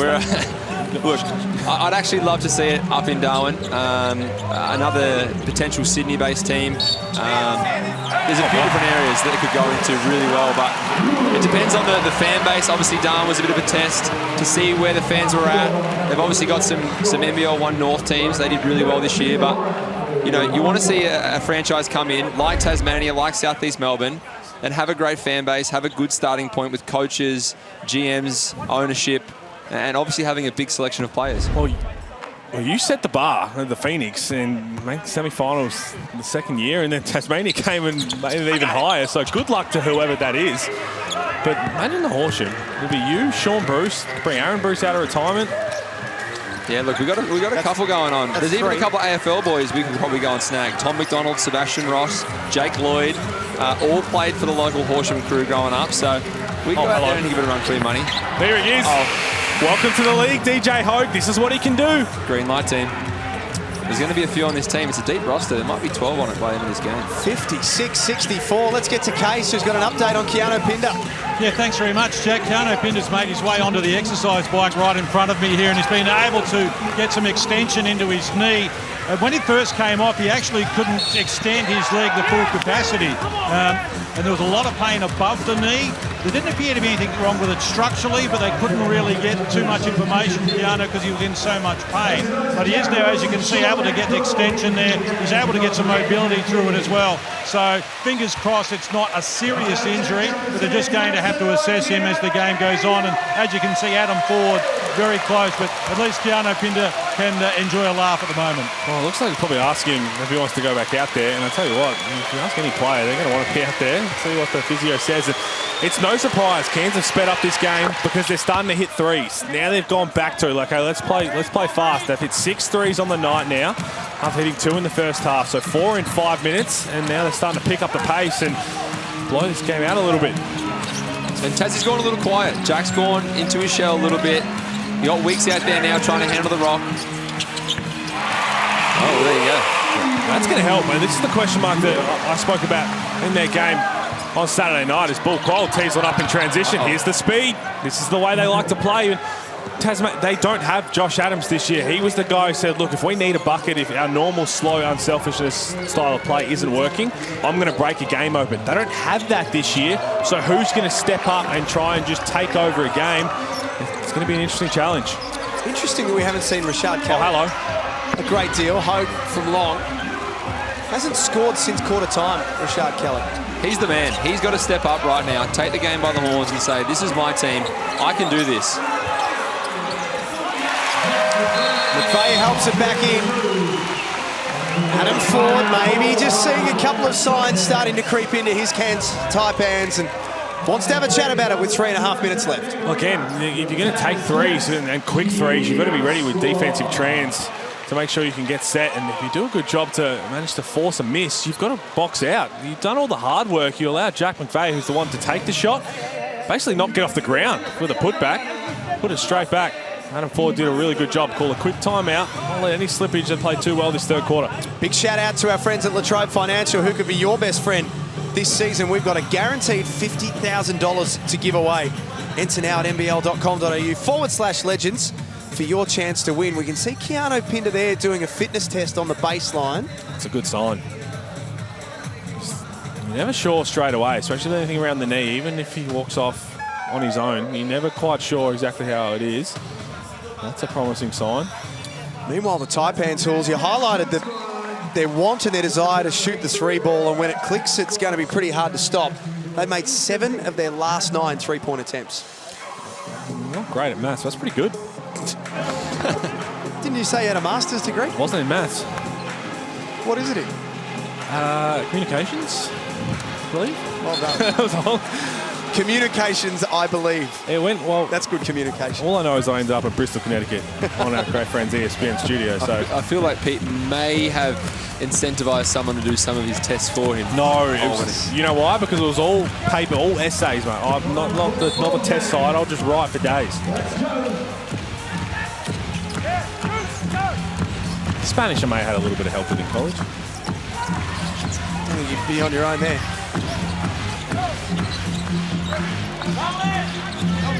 Chuk Deng was the hot hand in the first half for Cairns. Good find, the call. Good position, he's fouled. He's got some free throws coming as well. They've ran this play a couple of times now, and they've got different reads to come out of it. So you see here they throw it in. Jim McCall's going to set a little screen on the post, little ball screen. Good idea from Milton Doyle to go and double, but good idea again from Tajim McCall with the read. You see it here, little screen.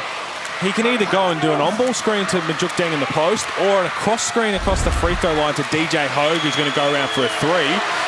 If they're going to try and double team the ball, someone's got to pick up Tajim McCall when he slips out of that like he did there. That's a nice little wrinkle. You've got a potent offensive player with the ball, and then you let Tajim McCall, who's not a known shooter, make a read on who he wants to screen. Let's get back to Case. That looked a bit promising, that fitness test for Keanu Pinder, Case. Yeah, it certainly did, Jack. I just spoke to Keanu Pinder. He said it wasn't on landing. It was actually knee-on-knee contact when they jumped in the air. And it was almost like knee-on-knee into the muscle just above his knee. But they've strapped up his knee now, and he is prepared to come back on. It'll just be a matter of when Adam Port can get him into the game. But you can see it was actually in contact knee-on-knee as they were both in the air. And more like a stinger above the knee where the muscle just seemed to lock up, but everything seems to be okay, and Keanu Pinder just said to me that he's keen to get back on. That's great news. It's never nice. Get in the right spot. It's going to hurt, but that's great news for Cairns and great news for Keanu Pinder. He's had a really good game. 12 points, 4 rebounds, 5 assists for the big man. They've got 17 assists as a team to just 6 turnovers. Jack, we said before, 79 points a game Tassie given up. 3 minutes to go in the third quarter, and they got 72. They need to lock down. Sean McDonald continuing to play his role. +7 in his time on the floor.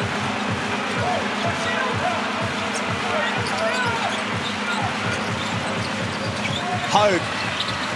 That 3-ball is a thing of beauty. Doesn't take much. He's got such a quick release, such a smooth shot. He's up to 15 points now. DJ Hogue didn't take him long. Starting to find his groove. But you spot on, Craig. They've given up 75 points now. And again, even with the roster they have, they've added Milton Doyle, added Rashard Kelly.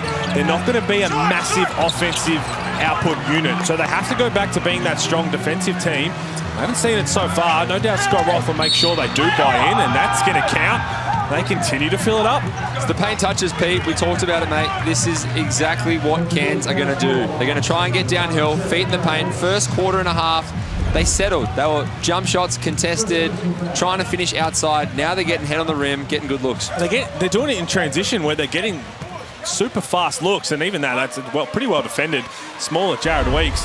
But when they have Keanu Pinder out right now, DJ Hogue and Majuk Deng as their big fellas who can shoot the lights out from 3. So if you've got Tajir McCall, Bull Qual, who are pushing the pace in transition, the 2 bigs who are trailing are step-in, knock-down 3 balls. That's why they're going to be fun to watch. Game high 15-point lead right now. This is in danger of getting away from Tasmania. Deng all up and in on Bairstow. Kelly with the easy bucket. The teardrop from 2 feet away. I haven't seen that one for a while.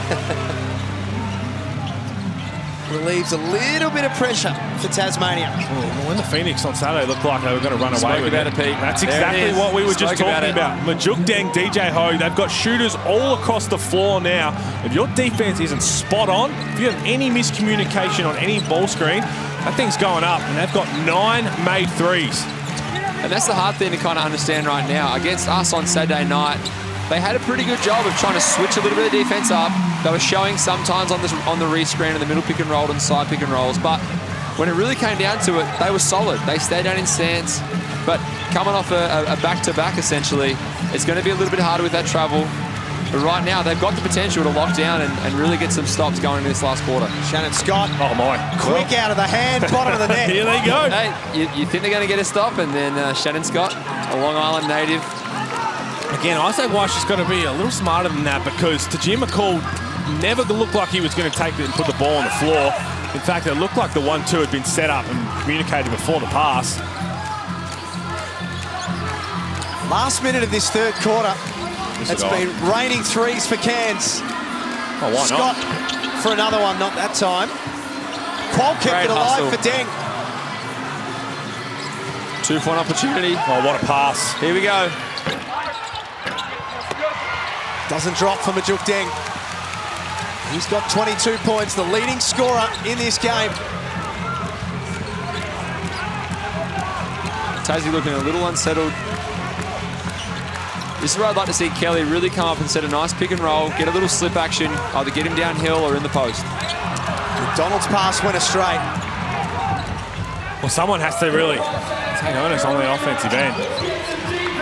Paul Cole says, I'll finish the third quarter the way we started it. They have silenced My State Bank Arena. Umbrellas out. It's raining threes for the Cairns Taipans. They lead by 20 at three-quarter time. The end of this one's coming up next in the Hungry Jacks NBL.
You're watching Monday Night Hoops in the Hungry Jacks NBL, and the game changed in a big, big way in the third quarter for the Cairns Taipans. They shot the ball with freedom from outside, and it's paid dividends. 39 points on the board to 17, and they went from 2 down at halftime to 20 up. Well, yeah, have a look at the shot chart. They are lining it up from outside now. Set it off the top. This is how they're going to play. In that first quarter, I think a lot of people probably thought I was crazy, but this is how they're designed to play. Everybody can shoot the three. Keanu Pinder's taken one, and he might get a little bit more of a license, but it's going to be super fun to watch when they catch fire like this. It's going to have nights where they can beat anybody in the league, and if they can have nights that how the first quarter was looking, it could be tough. Creaky, take us into Tasmania's three-quarter time discussion. How do they try and stop that when a team is just firing away like that? I mean, right now they're hemorrhaging buckets. you haven't really seen much from Kelly. You haven't really seen a whole lot from some of their leaders and more experienced guys. So you look for those guys to take the lead, to kind of give you a little bit of a look in the eye and say, mate, this is not good enough. This is not who we are. This is not what they want to be about in Tasmania. We all know that, but you've got to turn it around. First couple of possessions, you have to be super locked in on defense.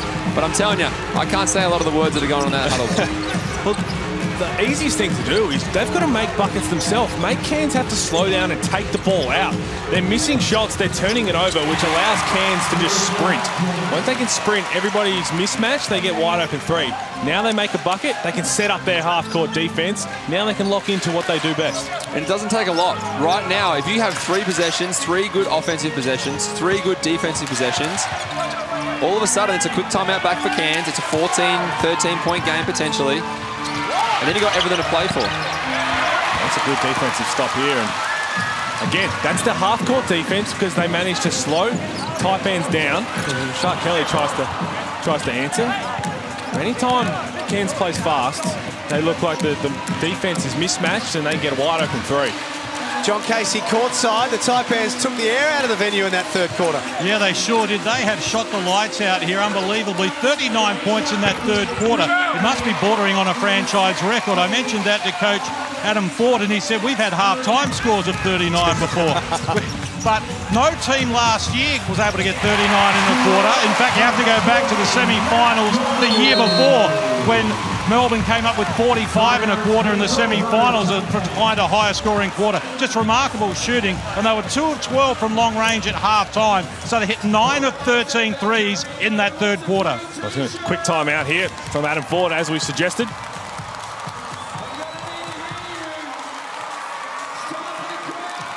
This is asphalt creaking, and this is what we knew was going to happen.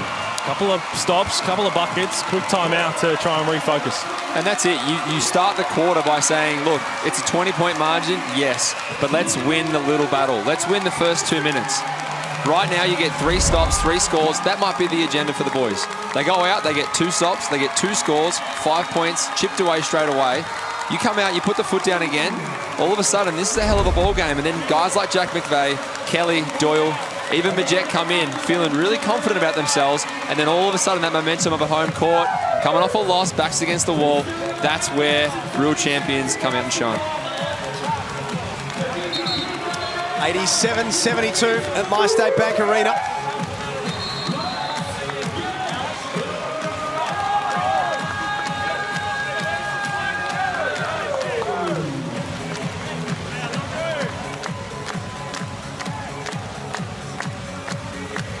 It's been a better performance from Tasmania to start this final quarter, and they've got it back to 15, which still sounds like a lot, but it's a lot better than what it was about a minute and a half ago. Yeah, it's a pretty simple blueprint. You can actually set up your half-court defense, do what you do so well and have done last season.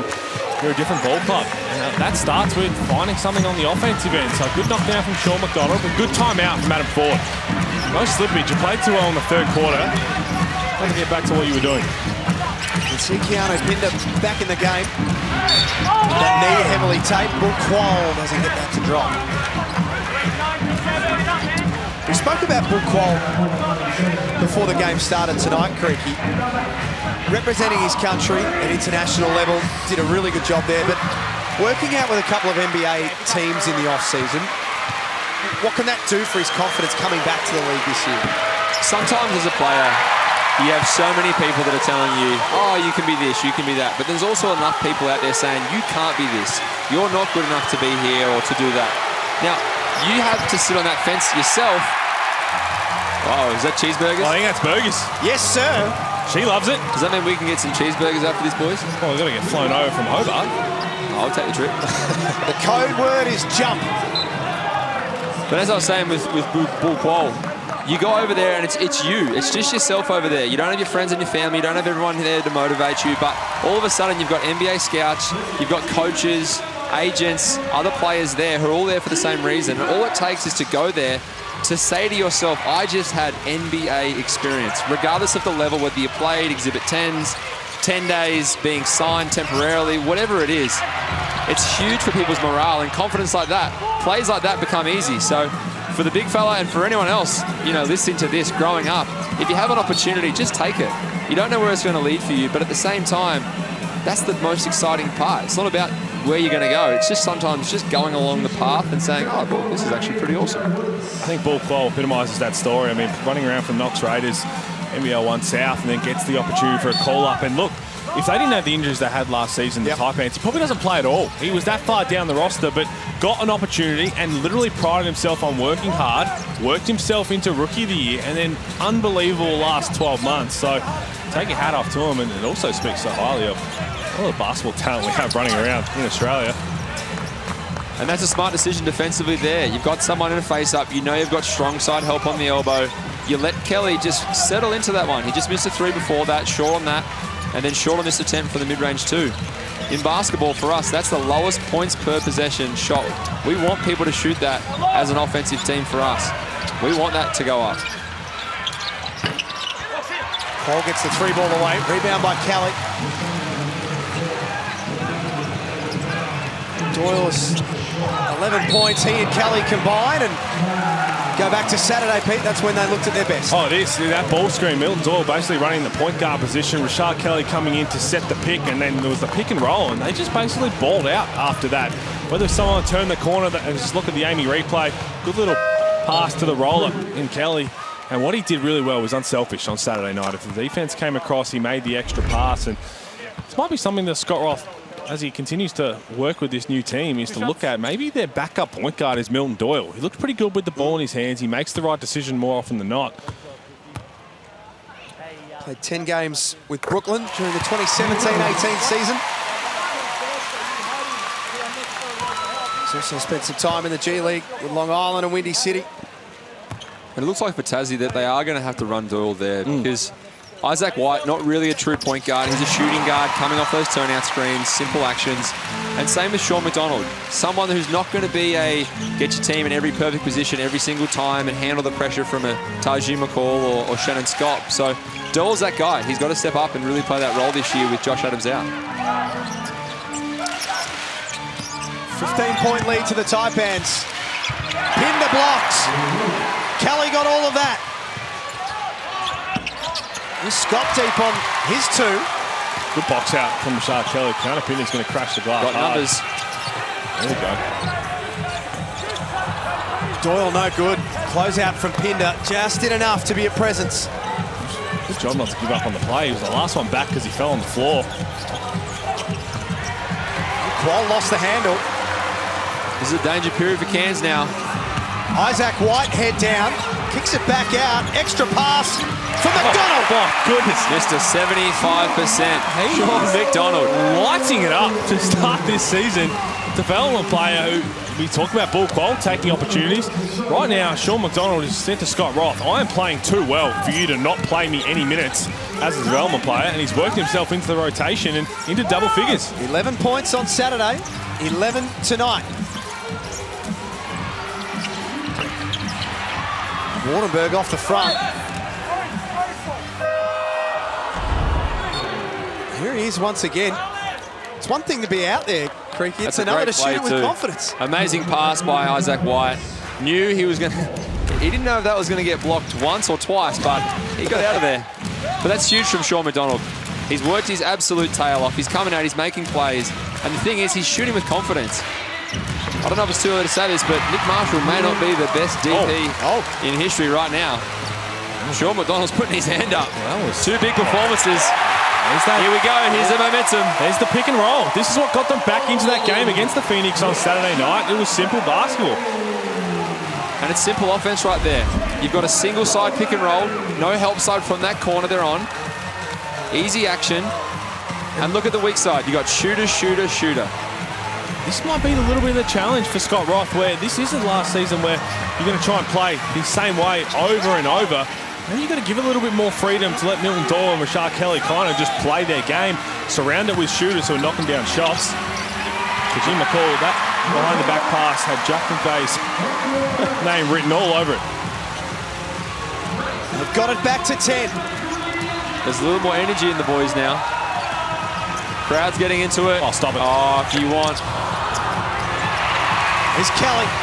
Action offensively. Out for Doyle. 4 of 13 for the evening for Milton Doyle. Tasmania just need good sets. You get an no board, take a little air out of the ball, go and set yourself a Doyle Kelly. I'll tell you what, firstly that could have been an offensive foul, and then it could have been a foul. DJ Hogue puts that into the stands. Oh my. Now, does it meet the parents, the volleyball spike? That's what this looked like. DJ Hogue was just timing that and absolutely put an egg in that. Whack.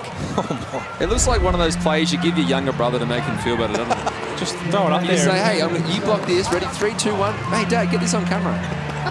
He knew it was coming. He knew it was coming. I think DJ Hogue was thinking, surely you're not going to go up here. I reckon you could have blocked that one, Pete. Strong chance. From the chair. With my elbow. 7 straight points for the JackJumpers. Still plenty of time for them as well. Just needs patience. It's a hard position for Kelly there because he's isolated on the wing. That's another turnover from the Taipans. McDonald surveys the floor. Oh, no. Well, Jim McCall, I think, basically gave up because he thought that he had fouled Rashad Kelly, but there you go, technical foul from Scott Roth. He'd been warned earlier from Vaughan Maybury. It's a big play too. Just under 4 minutes to go. It's a 10-point game. It can go either way. Got to be careful here. We might have a strong case because, to be honest, it looked like that Jim McCall knew that he had fouled and just gave up. So we're going to look here and there wasn't a whole lot in there, to be perfectly honest. I think Jim McCall's... Oh, yeah. Well, that's what Scott Roth was unhappy about. That's the one that's a bit hard with the new rule change. You're inside the charge circle. You're not vertical with your jump. Technically, I think, with the new rule, that should be a blocking, but it's hard. It's hard. Pace of the game.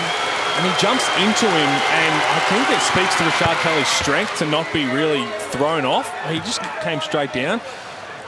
I definitely know how that feels. It's been an excuse a few times. It's like, oh, you should be able to play through that. Oh, no doubt. I feel like I should go on Jenny Craig for a few weeks and drop a few kegs. Might get a few more calls. That's only Cairns' 3rd point, by the way, in the last 5 minutes. They had 15 points in the first quarter, 33 in the second, 39 in the third, and he really amped up the energy in this one. Pinder had the mismatch. They identified that. He'll be on the line. It's a big moment here for both teams now. Momentum's kind of shifted. It's back in the middle. No team's really got it. It's a little scrappy both ends. Referees are letting a little bit go, which is what you want to see. Talk to us a little bit about that mindset, because we saw this in the game you played in opening night where it looked like you're about to run away with it, but we've seen in the past from the JackJumpers, they never say die. How hard is it to stay locked in knowing this team's going to keep coming? It is tough. I know for me especially, I just had about 10 weeks off with my foot injury. Got out of a movement a few weeks ago, so I was stuck in mud. I hadn't actually played this whole preseason, so this is my first time running up and down. You get into those moments and you're trying to tell yourself, okay, what's the most effective position for us to be in? Whether it's a middle on ball for us, our little snap action. Kyle was obviously running hot that night. Guys are playing really well. Dane Pinot, shout out to the big dog, doing all the little things for us. So you have to get sets that are recognisable.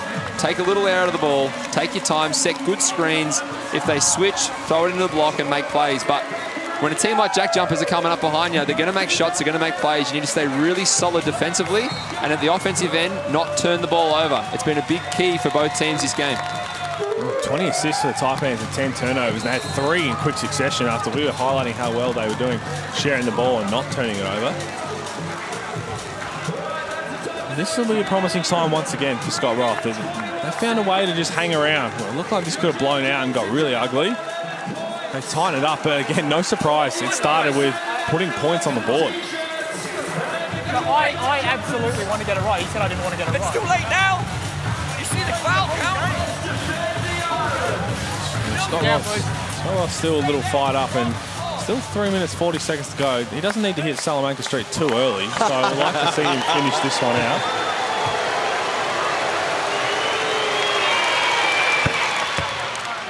Pinder left the court in the 3rd quarter with what at the time looked to be a serious concern with his knee, but he's strapped up, gritting the teeth and toughing it out.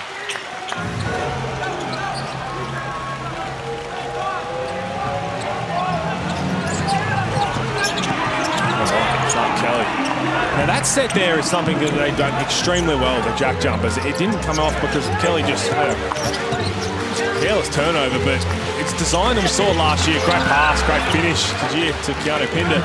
Last year they ran it with Mikhail McIntosh, where he's going to go one-on-one, and they have a double down stagger away on the weak side for normally Clint Steindl. The defense looks at Clint Steindl, another forced turnover here. So they don't have Clint Steindl out there right now, so the defense doesn't all put their focus on him.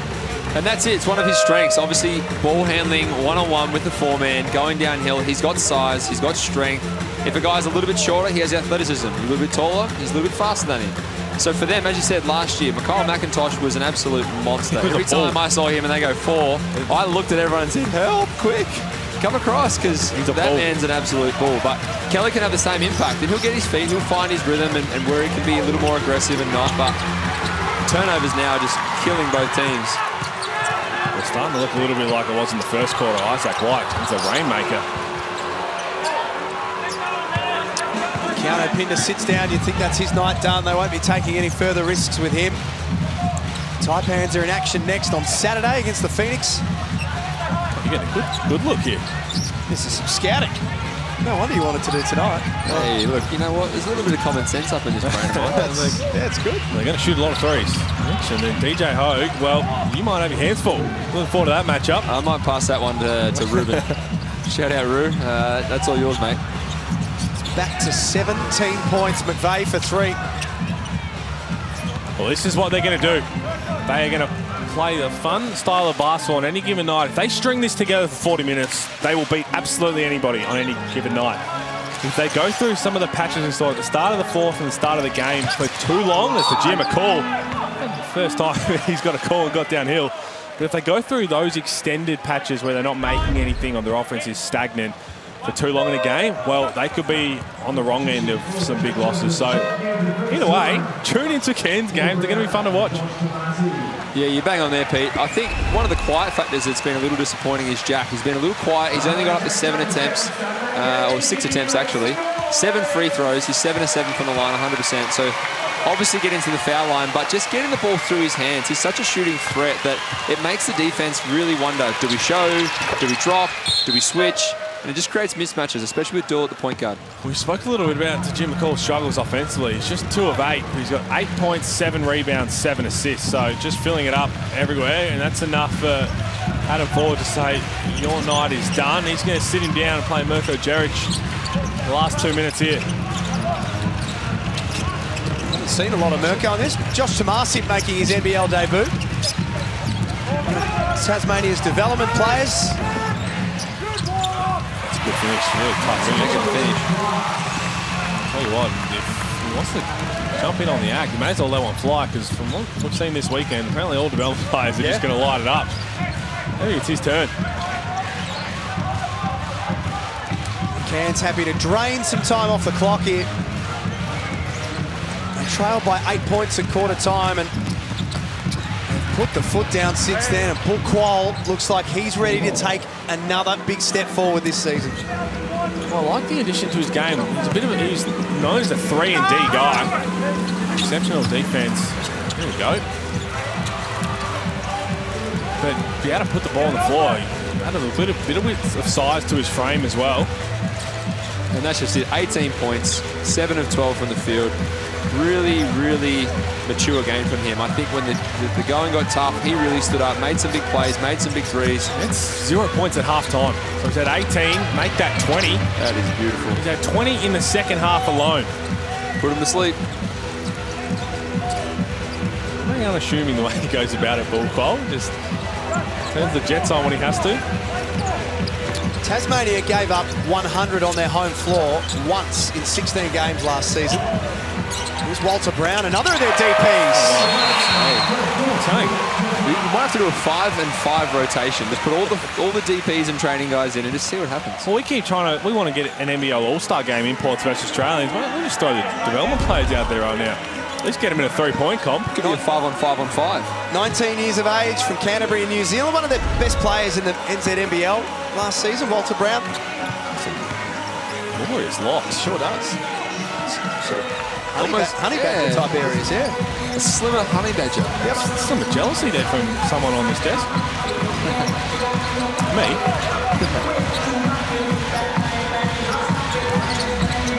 That's definitely going up. Oh my. The bank is open late in Tasmania. Have yourself a night, Majuk Deng. 26 points, 9 of 11 from the field. Go along with 5 rebounds. I know you said you weren't a mathematician, but that's pretty good. He's very good. 82% from the field. In all of last season, Cairns only put 100 on the board twice. They've done it in their first game of NBL23, 106-84.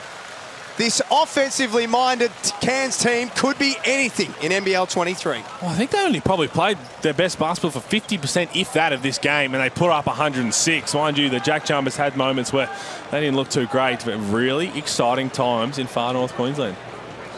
Yeah, you bang on. 5 guys in double digits, 2 in 20. As you said, Taji and McCall, almost a triple-double. Did all the little things, was a little careless with the ball at times, but when you're making shots like that, you can be a little fearless. You can make kind of plays and test the waters a little bit. First game of the season, he's going to settle into a few triple-doubles this year for sure. They're going to be fun to watch, Pete. Oh, they're going to be so fun. And that's why you don't want to miss a Cairns Taipans game. That's the most that Tasmania have ever given up on their home floor too, by the way. So there's a big winner and there's a big loser out of tonight. And unfortunately for the JackJumpers, it's them. Well, luckily for them to look back on last year, they started super poor last season. So they have to go back to the drawing board and find out what they did well. Let's get to Case, who's got our Foot Locker player of the game. Thanks very much, Jack. Majuk Jen, well played. That was a tough game. They came at you and set the pace early, but you responded well. Yeah, I mean, we've been working for this.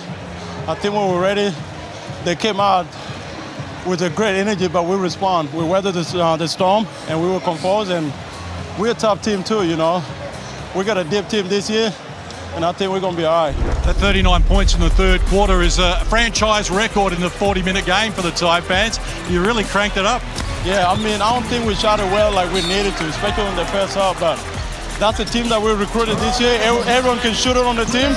We're just going to be confident and just let it go. Appreciate your time. Good luck for the rest of the season. Thank you. Thank you. Highest score on opening round of the season by Cairns since 2005. Majuk Deng, you sung his praises during the game, Creaky. Finishes with 26 points on 9 of 11. Yeah, incredible stat line here. As you can see, 9 of 11 from the field, 4 of 6 from 3, 5 rebounds, 1 assist. You don't need to pass the ball when you're getting them in that easily. He had a fantastic night, and the Taipans were superb. 106-84, they run out winners. We're back to wrap it up after this in the Hungry Jacks NBL.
It's a statement win first up by the Cairns Taipans here in the Hungry Jacks NBL. The final game of round one, they win it 106-84.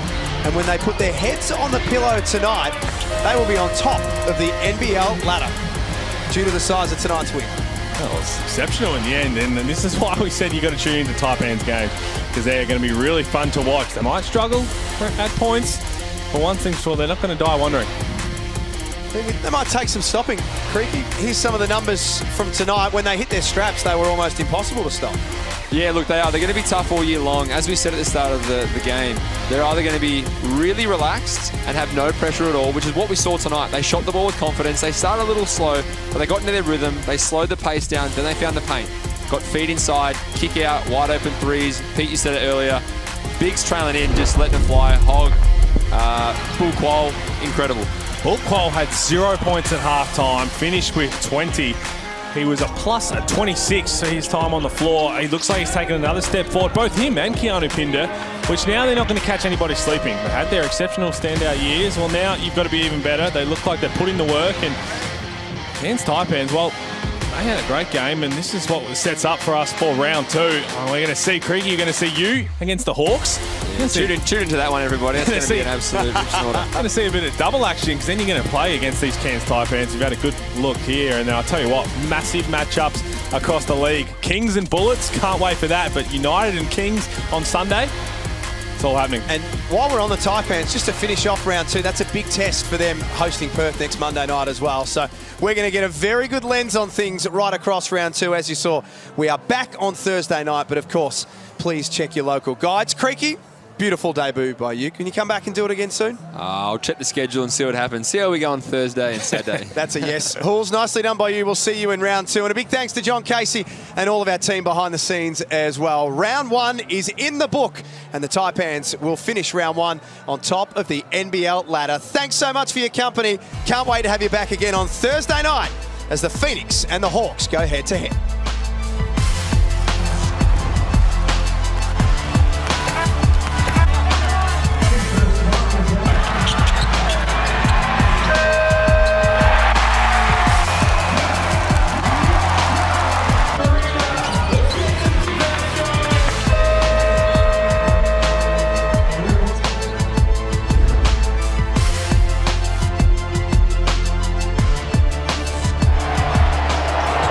This program is brought to you by Hungry Jacks and Bunnings Warehouse.